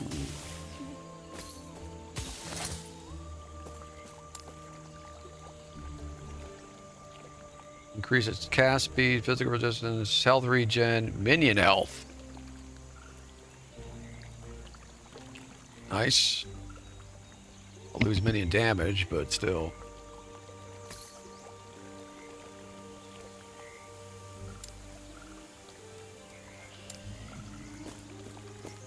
Interbellum.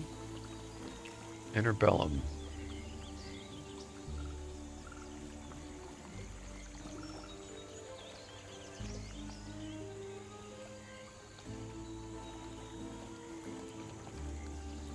Man, they've got DAoC private servers even? Yeah, I don't know. To be honest, I put so much time and effort into DAoC, I probably would never go back.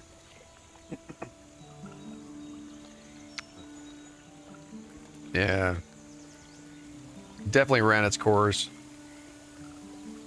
I was running around solo at the end, dual boxing.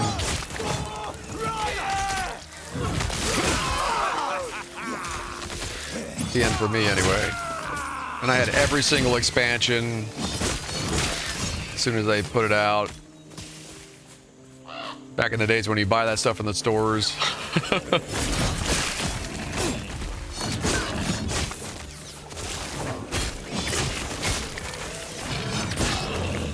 Yeah, Dark Age of Camelot is often overlooked and forgotten, it seems, and it really deserves way more accolades.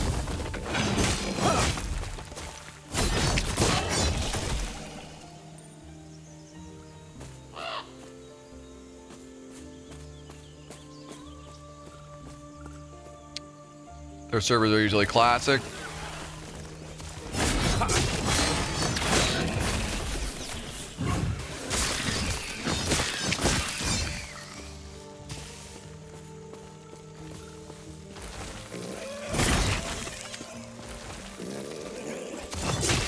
Well, that'd be worth checking out. There's something for Bez to consider.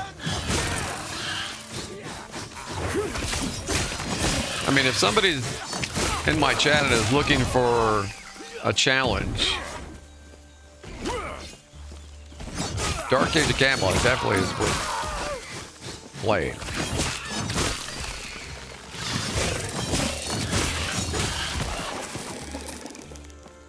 And you know, and then the combat mechanics in that game are a lot more complex than most of these games too. I mean, you had to actually like be able to read and react to the combat logs in real time. It definitely not for the meek. You had to be able to counter things like nasty assassins and rangers and stuff that would plink you from a distance and murder you with their bows and stuff, unless you knew how to counter. All those kind of deals are in that game.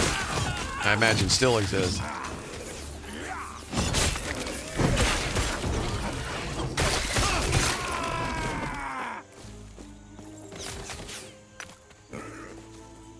Too busy on attention? Yeah, just keep it on the back burner. Check it out when you have time someday. Again, I think it's just for people that really have an interest in the history of all this. That's another good reason to at least take a look. They had a lot of really good ideas. They were the first ones to even balance factions based on numbers.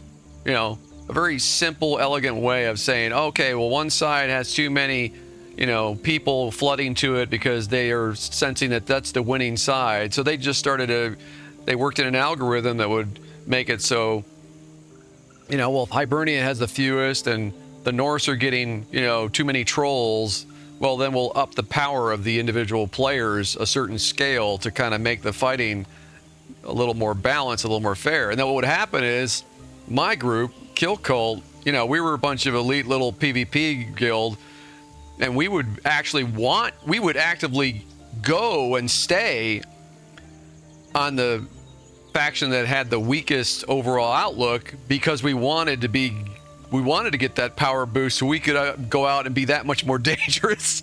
So it worked out perfectly for us. We were just destroying people when we got into little squabbles out there in the Badlands, you know, but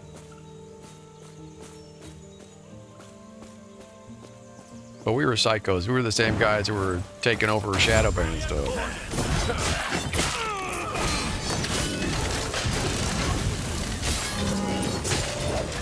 Two of these guys.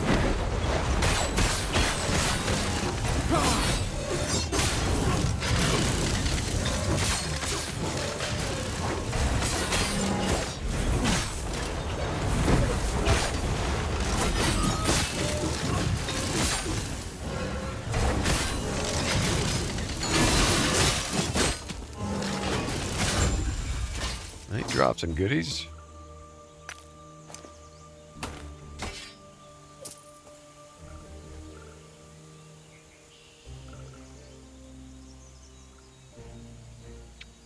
Man, they get 3,000 to 5,000 people on that private server? Are you serious? Holy mackerel.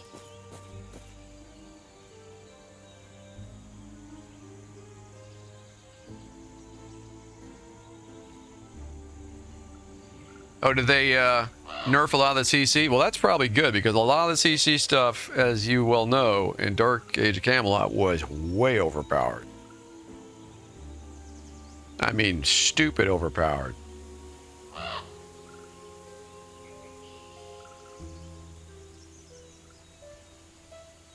I mean, the frickin' those every caster would come looking for me when I was just out grinding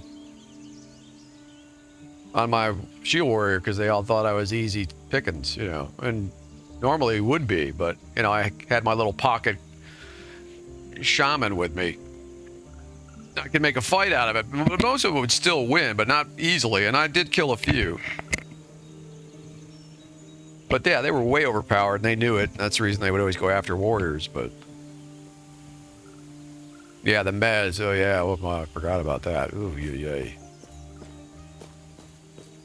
Yeah, still one of the best moments in my entire experience as a gamer was when I killed this notorious druid that came out and attacked me one day. And he was freaky. He just had a conniption fit.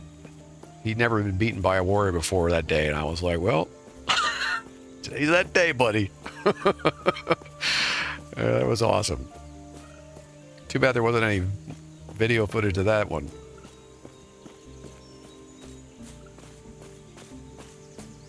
But I just tricked him. Classic trick. I mean, I was like, dude, the only way I'm going to beat one of these guys is to be tricky. And I just fooled him. I made him think I'd run out of endurance when I hadn't run out of endurance, and I timed it just perfectly so it would be where I knew he would be used to a warrior running out of endurance, and then he thought he was safe, and then he wasn't safe, and before he could recover, I had peeled off my shield, put on my big two-hander, and took his head off, so that's why he lost his mind.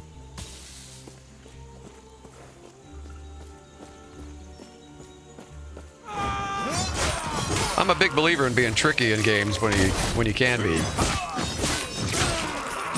It doesn't always have to be about the game mechanics. If you can just be smarter than the other guy, you can win.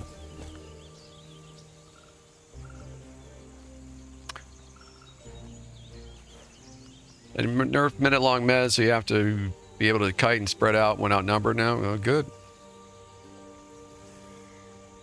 Yeah, DAoC PvP was a blast. Especially when you had really several competent guilds all on your faction, all in the same time out there fighting other decent...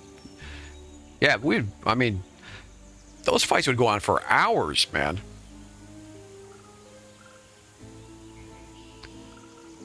Yeah, we're all old farts now. It's fine. It's all a big renaissance, man. In fact, we called one of our old D&D guys last night for the first time in like 20-some years.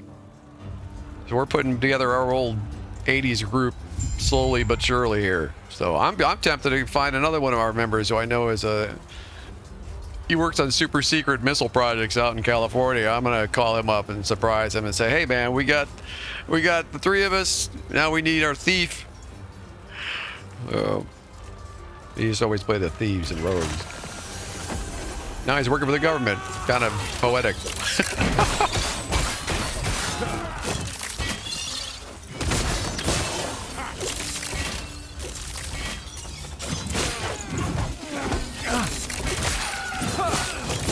I love this rebuke ability, man. I want to pump points into this thing. It's like a time bomb ready to go off.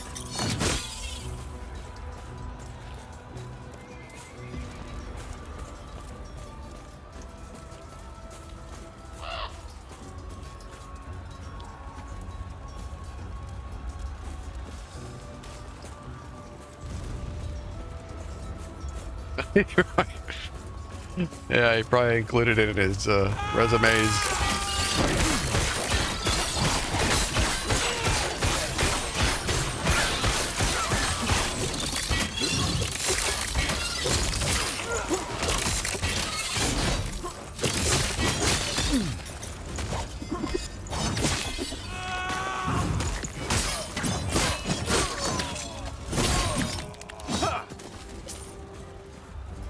Ooh, some nice gloves there. What's that all about? Hold on.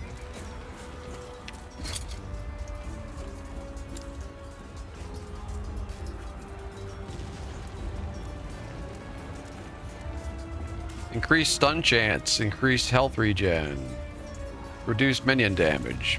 Damn it. If it wasn't for that, I'd use him.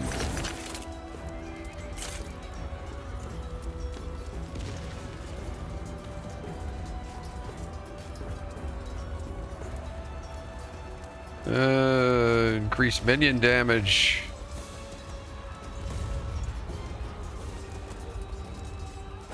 Yep, this is a definite keeper ring right there.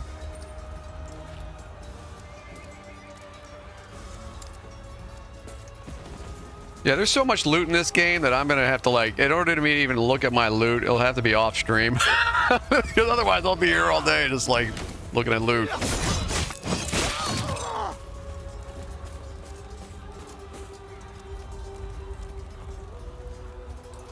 Oh, you're into Warhammer too? Yeah.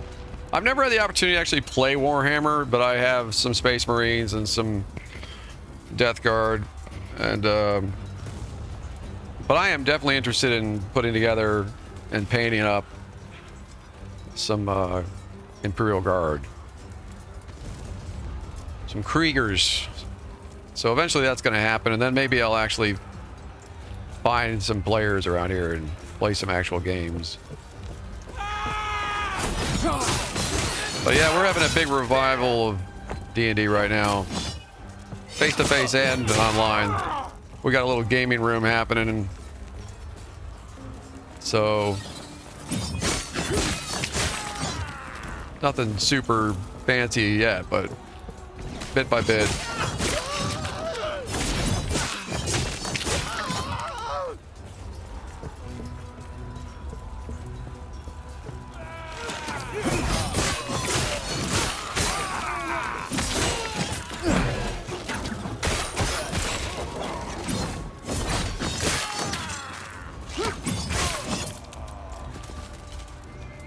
Yeah, the charge kind of fits my playstyle. I definitely should lower the cooldown on that any way I can.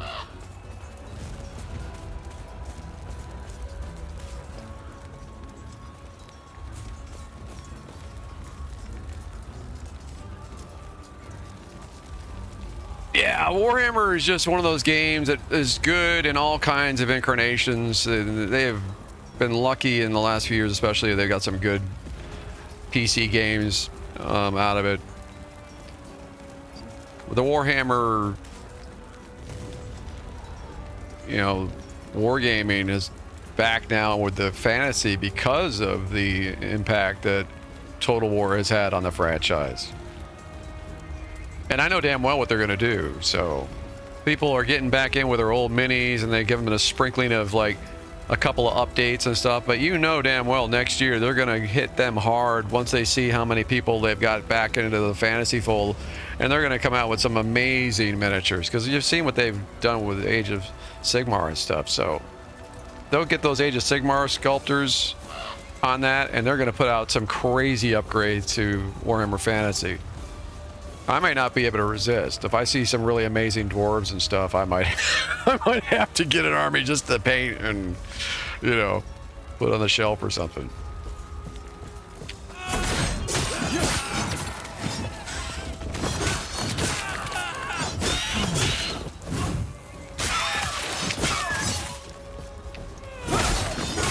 Stand down or die.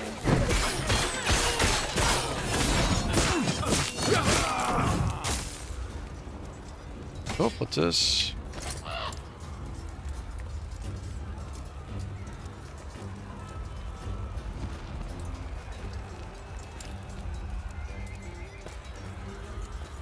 Oh, I know, it costs too damn much, right? That hobby's crazy expensive. All these hobbies are too expensive, but Warhammer especially is nuts. I saw some of the numbers the other day, what it takes to put together an army, and it's like, just to get started and have a decent, like, 1,000-point army is like $600 investment or something. That's crazy. Do not do that. But in a way, it's also probably not a bad thing because it keeps a lot of the spurgs and the kids out of it too. So.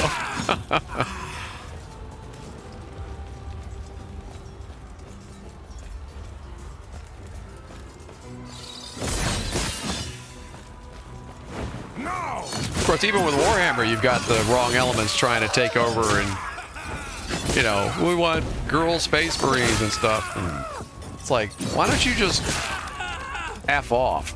There's not going to be lady space marines, okay? That goes against everything in the lore and everything about Warhammer to like inject that kind of real-world nonsense. And yet, there they are, calling people fascists who don't want to agree with their viewpoints. It must be a bunch of PvEers again. Ooh, all kinds of stuff dropped here.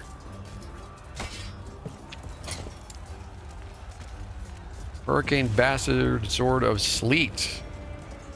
Melee lightning damage. 57% increased critical strike chance. Chance to chill on hit, 6 health on kill.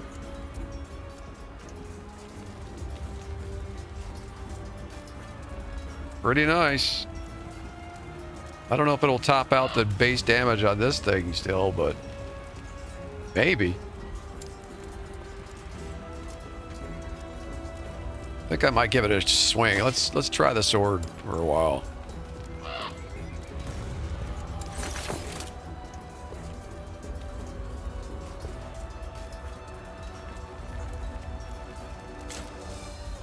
Ooh. Look at this helm. Plus strength, void resistance, health. That's a win.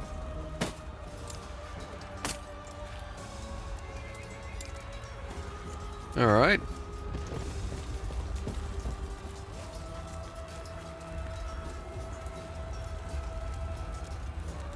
Yeah, you got to have your army painted. That's part of the hobby. So you can't just come in and like a schmuck and not have a painted army. You gotta. The whole thing is an experience. So they want to have, you know, you got to have a decent table. You got to have decent painted minis because everybody benefits from that.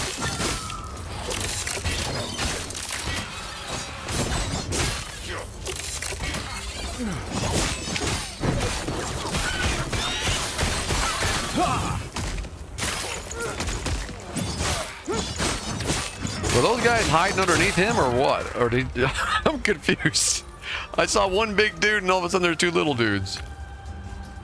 Do they combine to be these big guys or were they just underneath it? Must have been underneath it.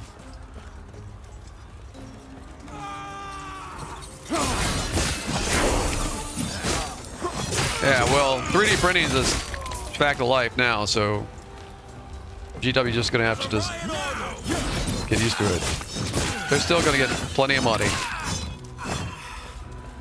Especially if they put out Plastic Krieg, they're gonna make tons of money, which I guarantee they're gonna do any day now. So.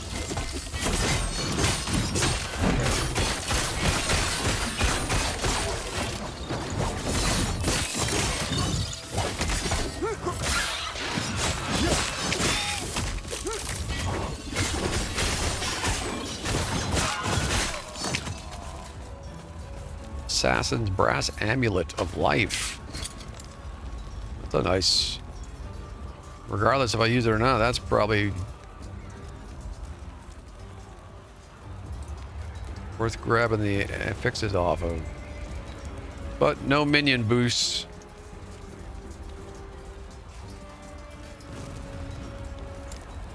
Ooh, what's this? Dexterous Infantry Hauberk of Hope. +2 dex. I'll lose some armor and health regen though. I don't know. How good is dex to have? Anyway, let's see. Each point of dexterity adds 4 dodge rating and improves skills that rely on the skillful handling of weapons. I'm not sure which skills that might be, but we'll wear it for now. Or is that leather? We're not wearing leather. Changed my mind.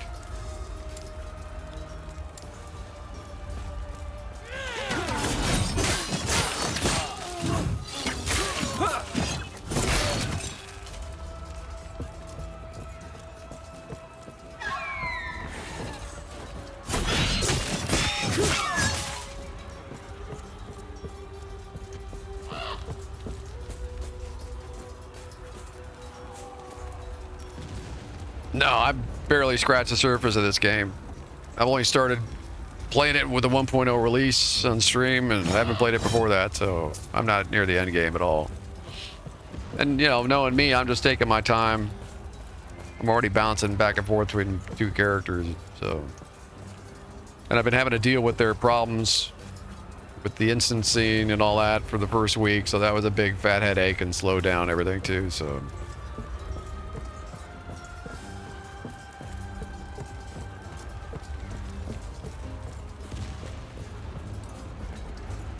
Dex crucial in the art of sword swap.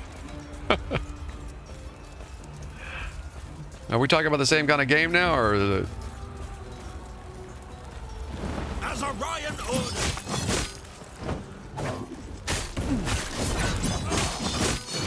Yeah, I'm starting to do some bigger damage for sure against these critters.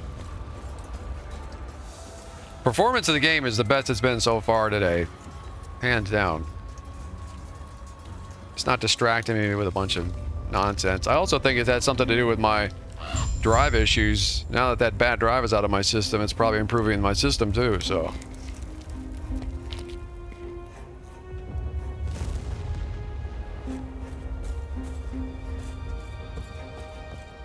I can still feel the flame searing across me, stealing my wing and my eye.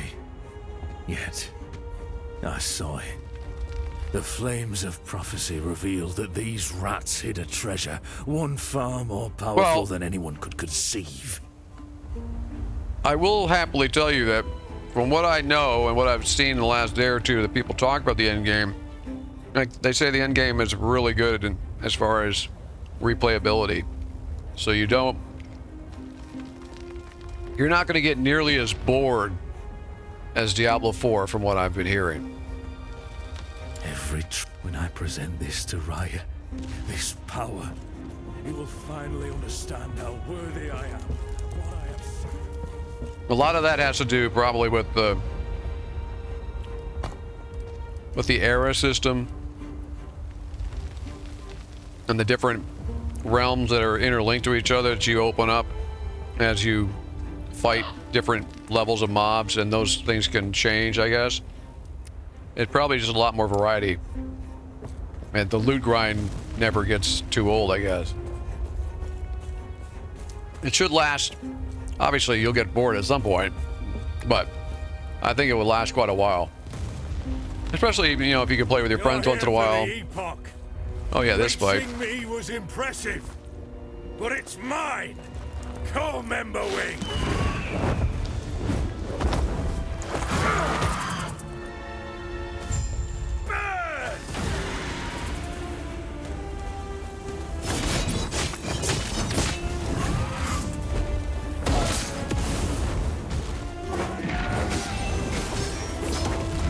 Fucker flew away right as I was trying to explode.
Spin to win just OP. Look at how much damage I'm doing just doing this.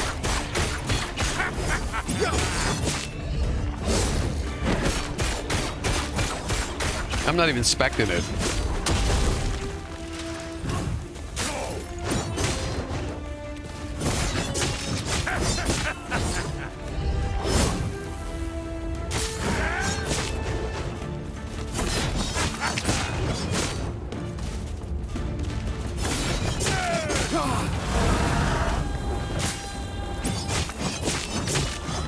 even hit me with his breath weapon because I'm that close on.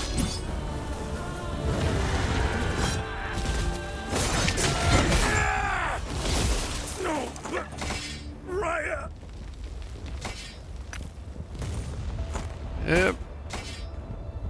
Too bad I had to kill your pet.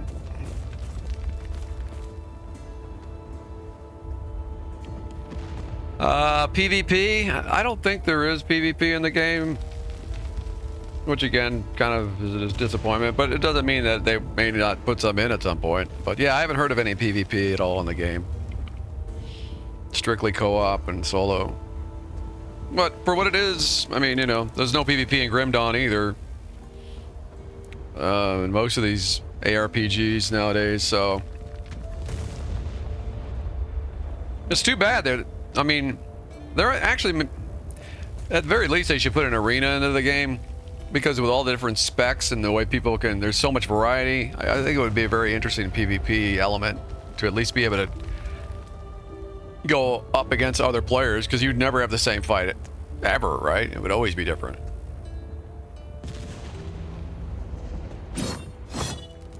Especially with groups. You know, if you had duos and trios, holy mackerel.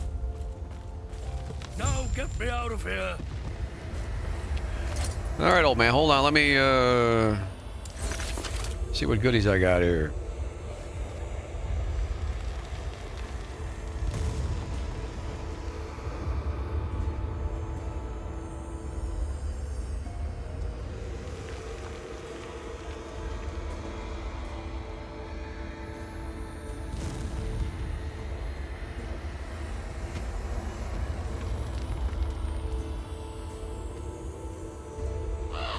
Nothing that special, apparently.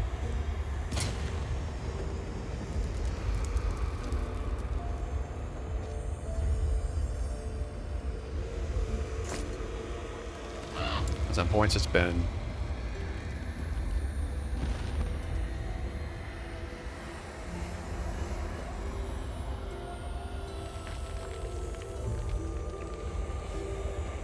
I don't think you can go wrong with getting this game for 35 bucks. I mean, it's a bargain, really.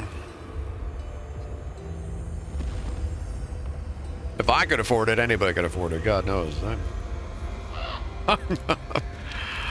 I can't afford a big budget for streaming.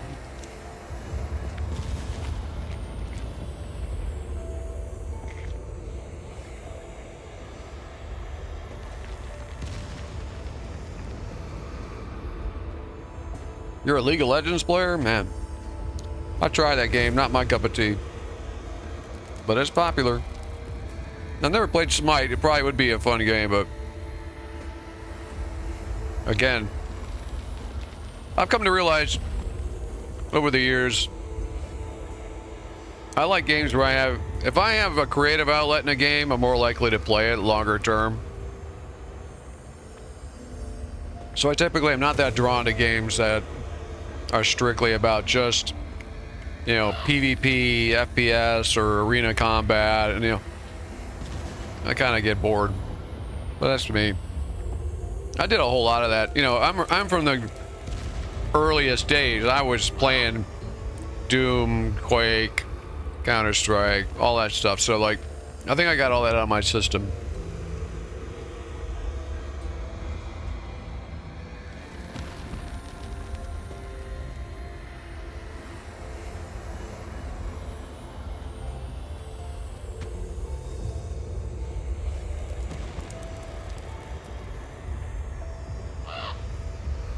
Let's see. Probably just armor clad. I seem to be constantly getting surrounded. Shield Rush, another ability. Requires shield.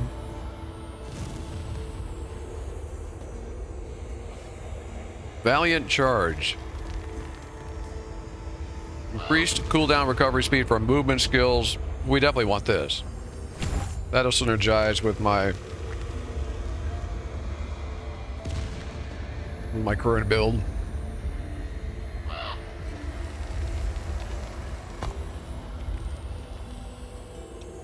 Minimum skill level increased. Minimum skill level dictates how many skill points your skill starts with when you specialize in them, and how many skill points will be retained when de-leveling a skill. As you level up, your minimum skill level will also increase periodically.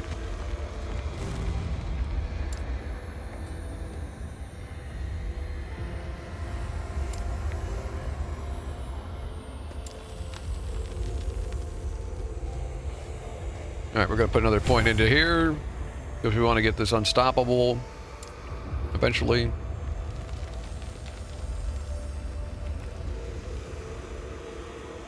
Regenerative shell. That can't hurt. Take that. The beauty of this is I can change out any of this stuff for any number of other things already, and I'm only at frickin' level 10.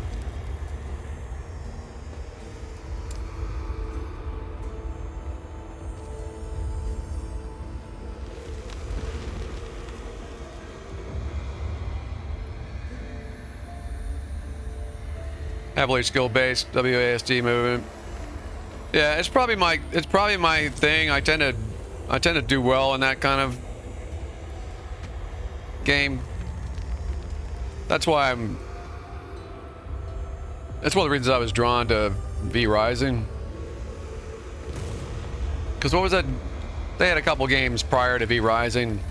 There were real Twitch, WASD, skill shot games, and I played a little of both, and I did really well. Well, not both. I played the one prior. The heck was it called? I didn't play the one just before they came out with V Rising, but I played the one before that. That was like their first one, and I was really good at it with the sniper, like stupid good with that sniper.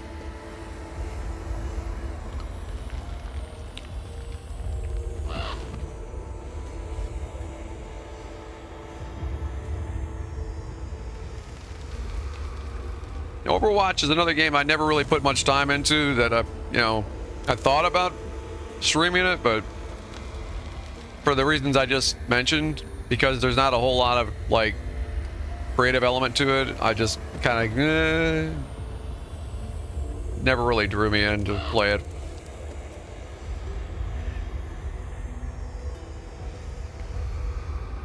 And you got to be really dedicated. I mean, if you're going to play something like that competitively, you got to be really into it. I'm not willing to dedicate that much time to one of those games. I'd like too many other games to play. I like my RPGs. I like my war games. I like too many other types of games.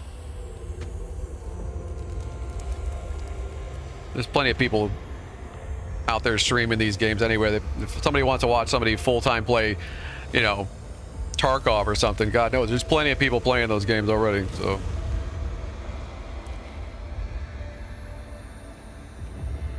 In fact, I wish Summit would stop playing Tarkov so damn much. Jeez. Please. Somebody get him to move on.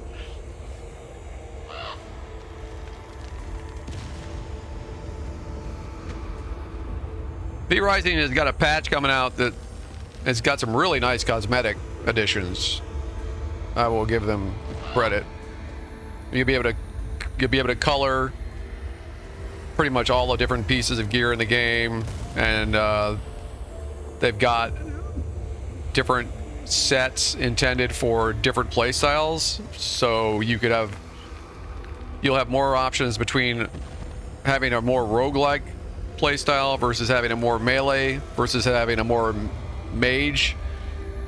So that ought to add a lot of variety of V Rising for PvP, and just in general for just enjoyment of the rule of cool. So they're still working on V Rising. I will end up streaming some V Rising again eventually.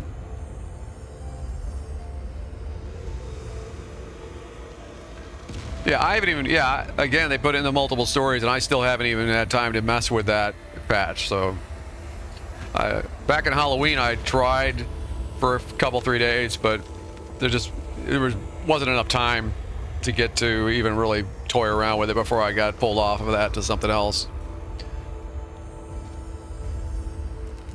Again, I mean, I actually kind of do thirst for a game where I could just sink my teeth into and play that game like as a main game for a while, but I don't think that's really going to happen anytime soon.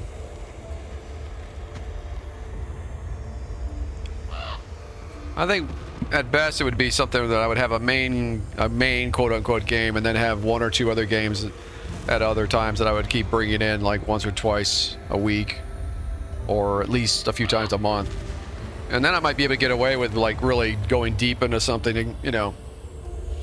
But it would be nice. That's why I'm looking. I think it's going to happen with an MMO. I keep saying that. It'll happen eventually with one of these MMO projects. But really, it's going to really come down to what, you know, if I'm able to turn up the old heat and actually dominate in an MMO PvP environment. I don't know if I have it in me anymore. I'm getting old, but, you know. If that actually draws people to view the channel, then that will dictate more what I stick with for longer term. Because I got to get viewers. I can't keep streaming forever for, you know, a handful of people, no matter how dedicated they are and how much they like to come into the channel. It just is what it is. I can't unfortunately not try and strive to get more views. I wish I could get away with not worrying about that, but oh, terror. My knees. For such large creatures, those ospreys sure build a tiny cage. I side gig constantly just to keep this stream going. That's the problem. I will be, thanks to you. Let me just grab one of these. If I ever make it, then I'll tell people all about those days. There. But I'm not going to get into it on the stream now. It's like, it would be in bad taste. The Epoch. Oh, it's not good of me to complain, especially now when, you know, you got the latest squabble online is about how some of these bigger streamers have evidently come out and made a mistake of comparing streaming to real life jobs or whatever people want to say. And it's one guy on YouTube made me comment, and I said, you're both wrong. And it's like, it isn't that streaming is a harder gig than this job or that job or easier or whatever. It's a job if you don't do it as a hobby. So if it's a job, then that's all it is. It's a job. It isn't up to any of us to sit here and say, oh, this is easier than going and picking strawberries for 10 hours. Of course it's easier than picking strawberries in the sun. Who the hell... Do any of us get away? I mean, especially as men. I'm sorry, but I volunteer in my time a lot because I have runners in my circle. Like, I'm not a runner myself, but like all these runners that I know, they need help setting up, you know, their events and things. So every year, I'm giving part of my time and I'm putting posts in the ground and stuff like. Nobody loves doing that. It's work and it's hard work. But to sit there and you have these idiots who are making like all these thousands of dollars a day from streaming, comparing what they do and saying, oh, this is harder than when I was in a sales position or something, that's going to set people off. But at the same time, you got people who try to diminish what I do and I'm trying to do here. And I said to this guy, I said, apparently you forgot what the struggle was about, brother. Because it's like, I'm trying to make this happen. This is work. I am always doing stuff. Look at the stuff I just went through this past week. Hard drive fails. I had to reconnect all kinds of links, fix all kinds of problems on the system just to be able to get to stream. You know, it's like people that try to diminish what we do as streamers are also being idiots. So it's like everyone just needs to acknowledge you're doing a job, stay in your lane, shut up.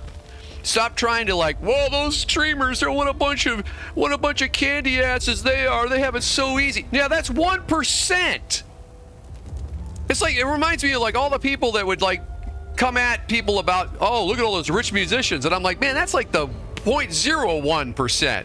The rest of these schmucks that are out here, like I used to be, are out there driving from gig to gig all across parts of the country, making pennies on the dollar. And nowadays, I don't even know how they make it. The gas prices and everything else. So the drama these communities create online from YouTube and Twitch and everything, it always makes me laugh because I'm like, it's just like, unless you walk the walk and you've been in anybody's shoes for any given job or anything, you should not be so quick to form an opinion, because I guarantee you most people have no idea, right? Just like when people like to bash on different types of jobs, like security jobs or whatever, Oh, because they see like the meme, oh, that security guy's sleeping on the job and things, and he's a fat old man or whatever. Like, dude, trust me. I've been in positions when I was a younger man or I was a security officer for 8 months. Unless you've done that job, shut up, because you literally risk your life.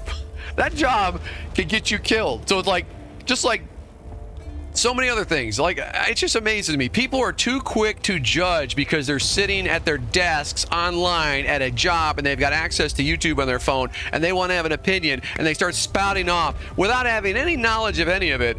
And because one rich candy ass, admittedly, streamer says something stupid, they want to paint all streamers a certain way. It's like, you know, it's so dumb, man. Yeah, I just wish people would just like have more common sense and be a little more polite to each other online, but that isn't going to happen either, apparently. The power to travel through time. Yeah, you got to build a community, a platform. I mean, it is multifaceted. You have to have tech abilities. You have to have a personality. You got to be able to speak. You got to have a face or a voice. All these different things before you can even have a chance at making any kind of money from this kind of thing. People just don't get it. So, yeah. But then you've got the ones who just fell into it early on, and I think they've forgotten. They've forgotten or never knew.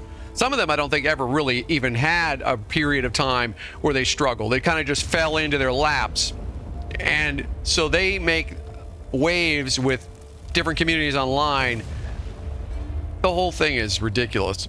I mean, some of them were rich to begin with, you know. Some of these streamers never wanted for money in the first place. There's plenty of those cats. They could afford all the big computers. They could afford all the high-tech stuff. So they came from one silver spoon to the next silver spoon. You know, so, I don't know. I watch a lot more of these younger streamers than I probably should, but it's for research purposes, literally, because I have to, like, keep my fingers on the pulse, and it's, sometimes I just go, man, most of these cats I can't watch for long at all. But then there's a few that I really, if I want to just chill with, I don't mind watching Asmongold. I don't mind watching Summit. Summit's my go-to streamer. It's like, you know, because they're chill most of the time.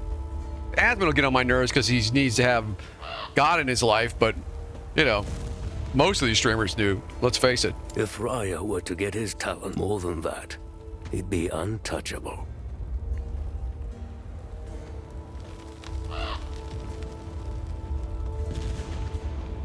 What if some of them have mostly bot audience? Oh, plenty of them have bots for audiences, for sure. But most of the cats that are at the top, it's mainly people watching them.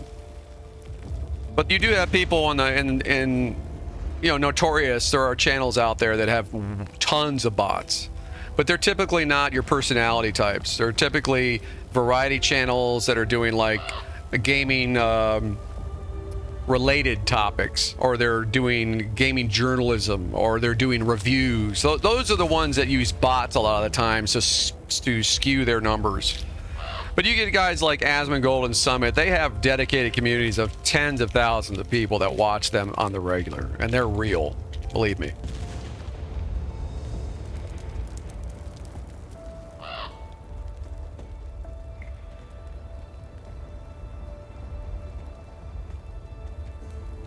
Yeah, don't argue religion online. People have a right to speak what they want to speak. The problem with people is that they don't want to hear about things that make them reminded that they're doing sin. As soon as you remind them of that, that's what got Melanie in trouble the other day. It wasn't that she said anything about a certain community not being able to do whatever they want. It was reminding them and making them look in the mirror for even a split second, made them go, ah! Take down the hater. You know, that's the problem. So it isn't the problem of having opinions. The problem is when opinions offend the wrong group, those people want to shut you down. And believe me, I know all about that from a variety of different things, because I'm not just Dr. Sachs. I'm a variety of different people online. So take that for what it's worth.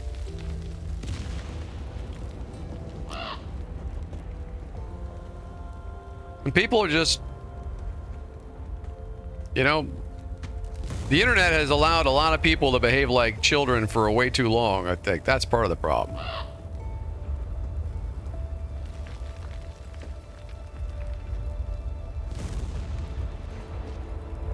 Yeah, well, see, again, it's not about being agnostic, atheist, or religious, or Christian, or Muslim, or whatever. It's basically, at least coming from an American perspective, freedom of speech is the First Amendment. So when Twitch shuts down a streamer for voicing an opinion, that sets a very bad precedent. She's not calling for harm. She's not calling for anything that's impacting anybody's lives. She's just having an opinion about her religion. Now, it gets even worse when we go, well, if she was a Muslim, would they have done the same thing? And everyone knows damn well they would not have. So there we go. So certain groups get persecuted more than other groups, etc., etc. Now, I find in which, speaking of... But yeah, 99% of the time, when I'm on my gaming streams, I avoid all this drama. And I avoid the politics and all that stuff. Because I know how these things operate online. And I know that censorship is just around the corner at any given point.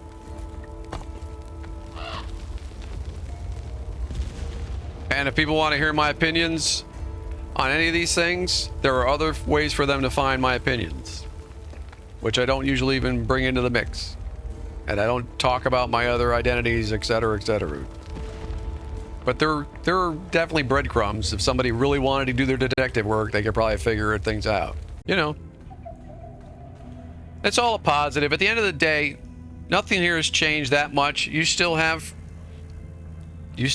your viewpoints. You still have your free will, whether you acknowledge that or not, which means you still have the right to question me and any other streamer. And you can choose to not watch a stream after this ever again. So, you know.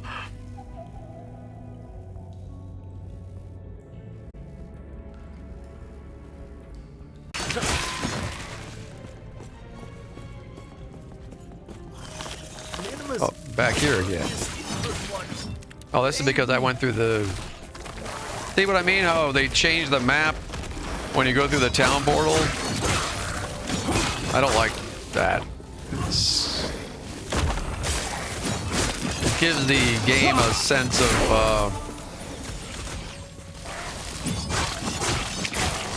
transiency, I guess. Which I don't think it always has to have. There needs to be some permanence to these levels.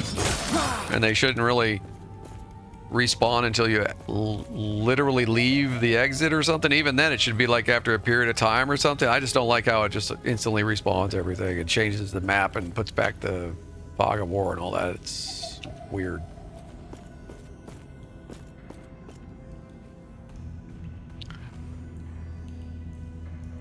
Christianity is the correct path, yes.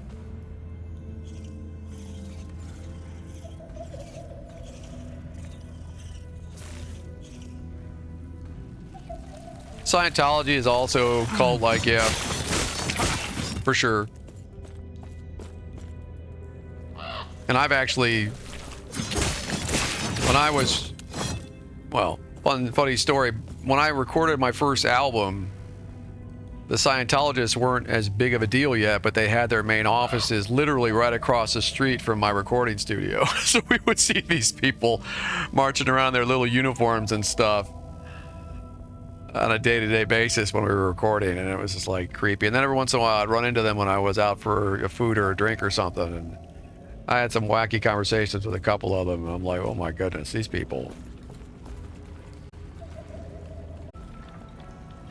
But I've never been over there.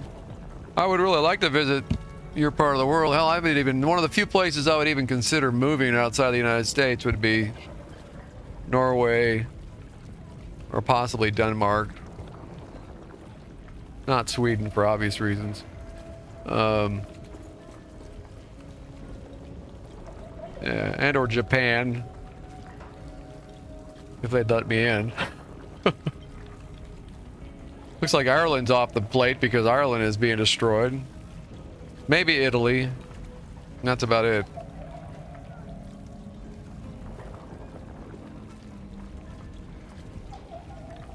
Well, you were probably in the wrong part of the nation too. The trick is you got to get near the Italians if you want good food. You gotta go where the Italians are in the U.S. and that would be the Northeast and the East Coast, predominantly. Not to say they aren't spread across, but the majority of them are definitely on the East Coast.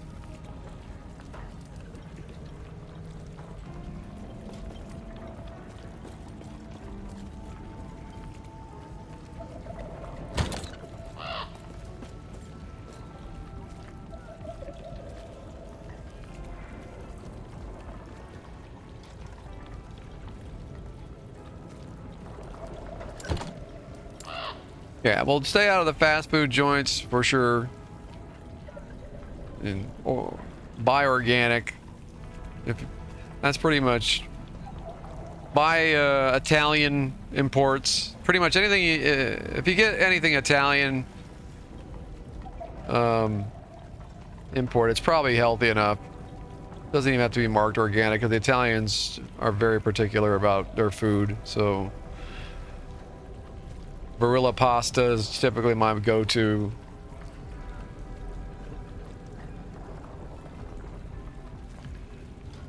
Cali in Texas, yeah. There's some good food in parts of Texas. Mainly Austin is known for its restaurants. But a lot of that is just really good Mexican food. Probably the best Mexican food you can find is in Austin, Texas. Tex-Mex anyway, but a lot of good authentic Mexican food. Like I came here to North Carolina and people were like, oh, we go to this Mexican restaurant, and I was like, I felt like a food snob. I'm like, you guys call this Mexican food? I was like, this is terrible. I was like, these Mexicans here are pulling one over on y'all. You don't know what good Mexican food is because you haven't been served it yet. But we found a couple decent places around here, thankfully, that they dragged me to Mexican. Now I typically get my way and only will go if we go to certain Mexican restaurants. But man, trying to find a Italian place around here is like pulling teeth. There are a couple, but we don't go to them in any regularity, so that annoys. Yeah, I gotta eat. All right, I'm out. Y'all have a good one, and I'll see you again maybe even later tonight.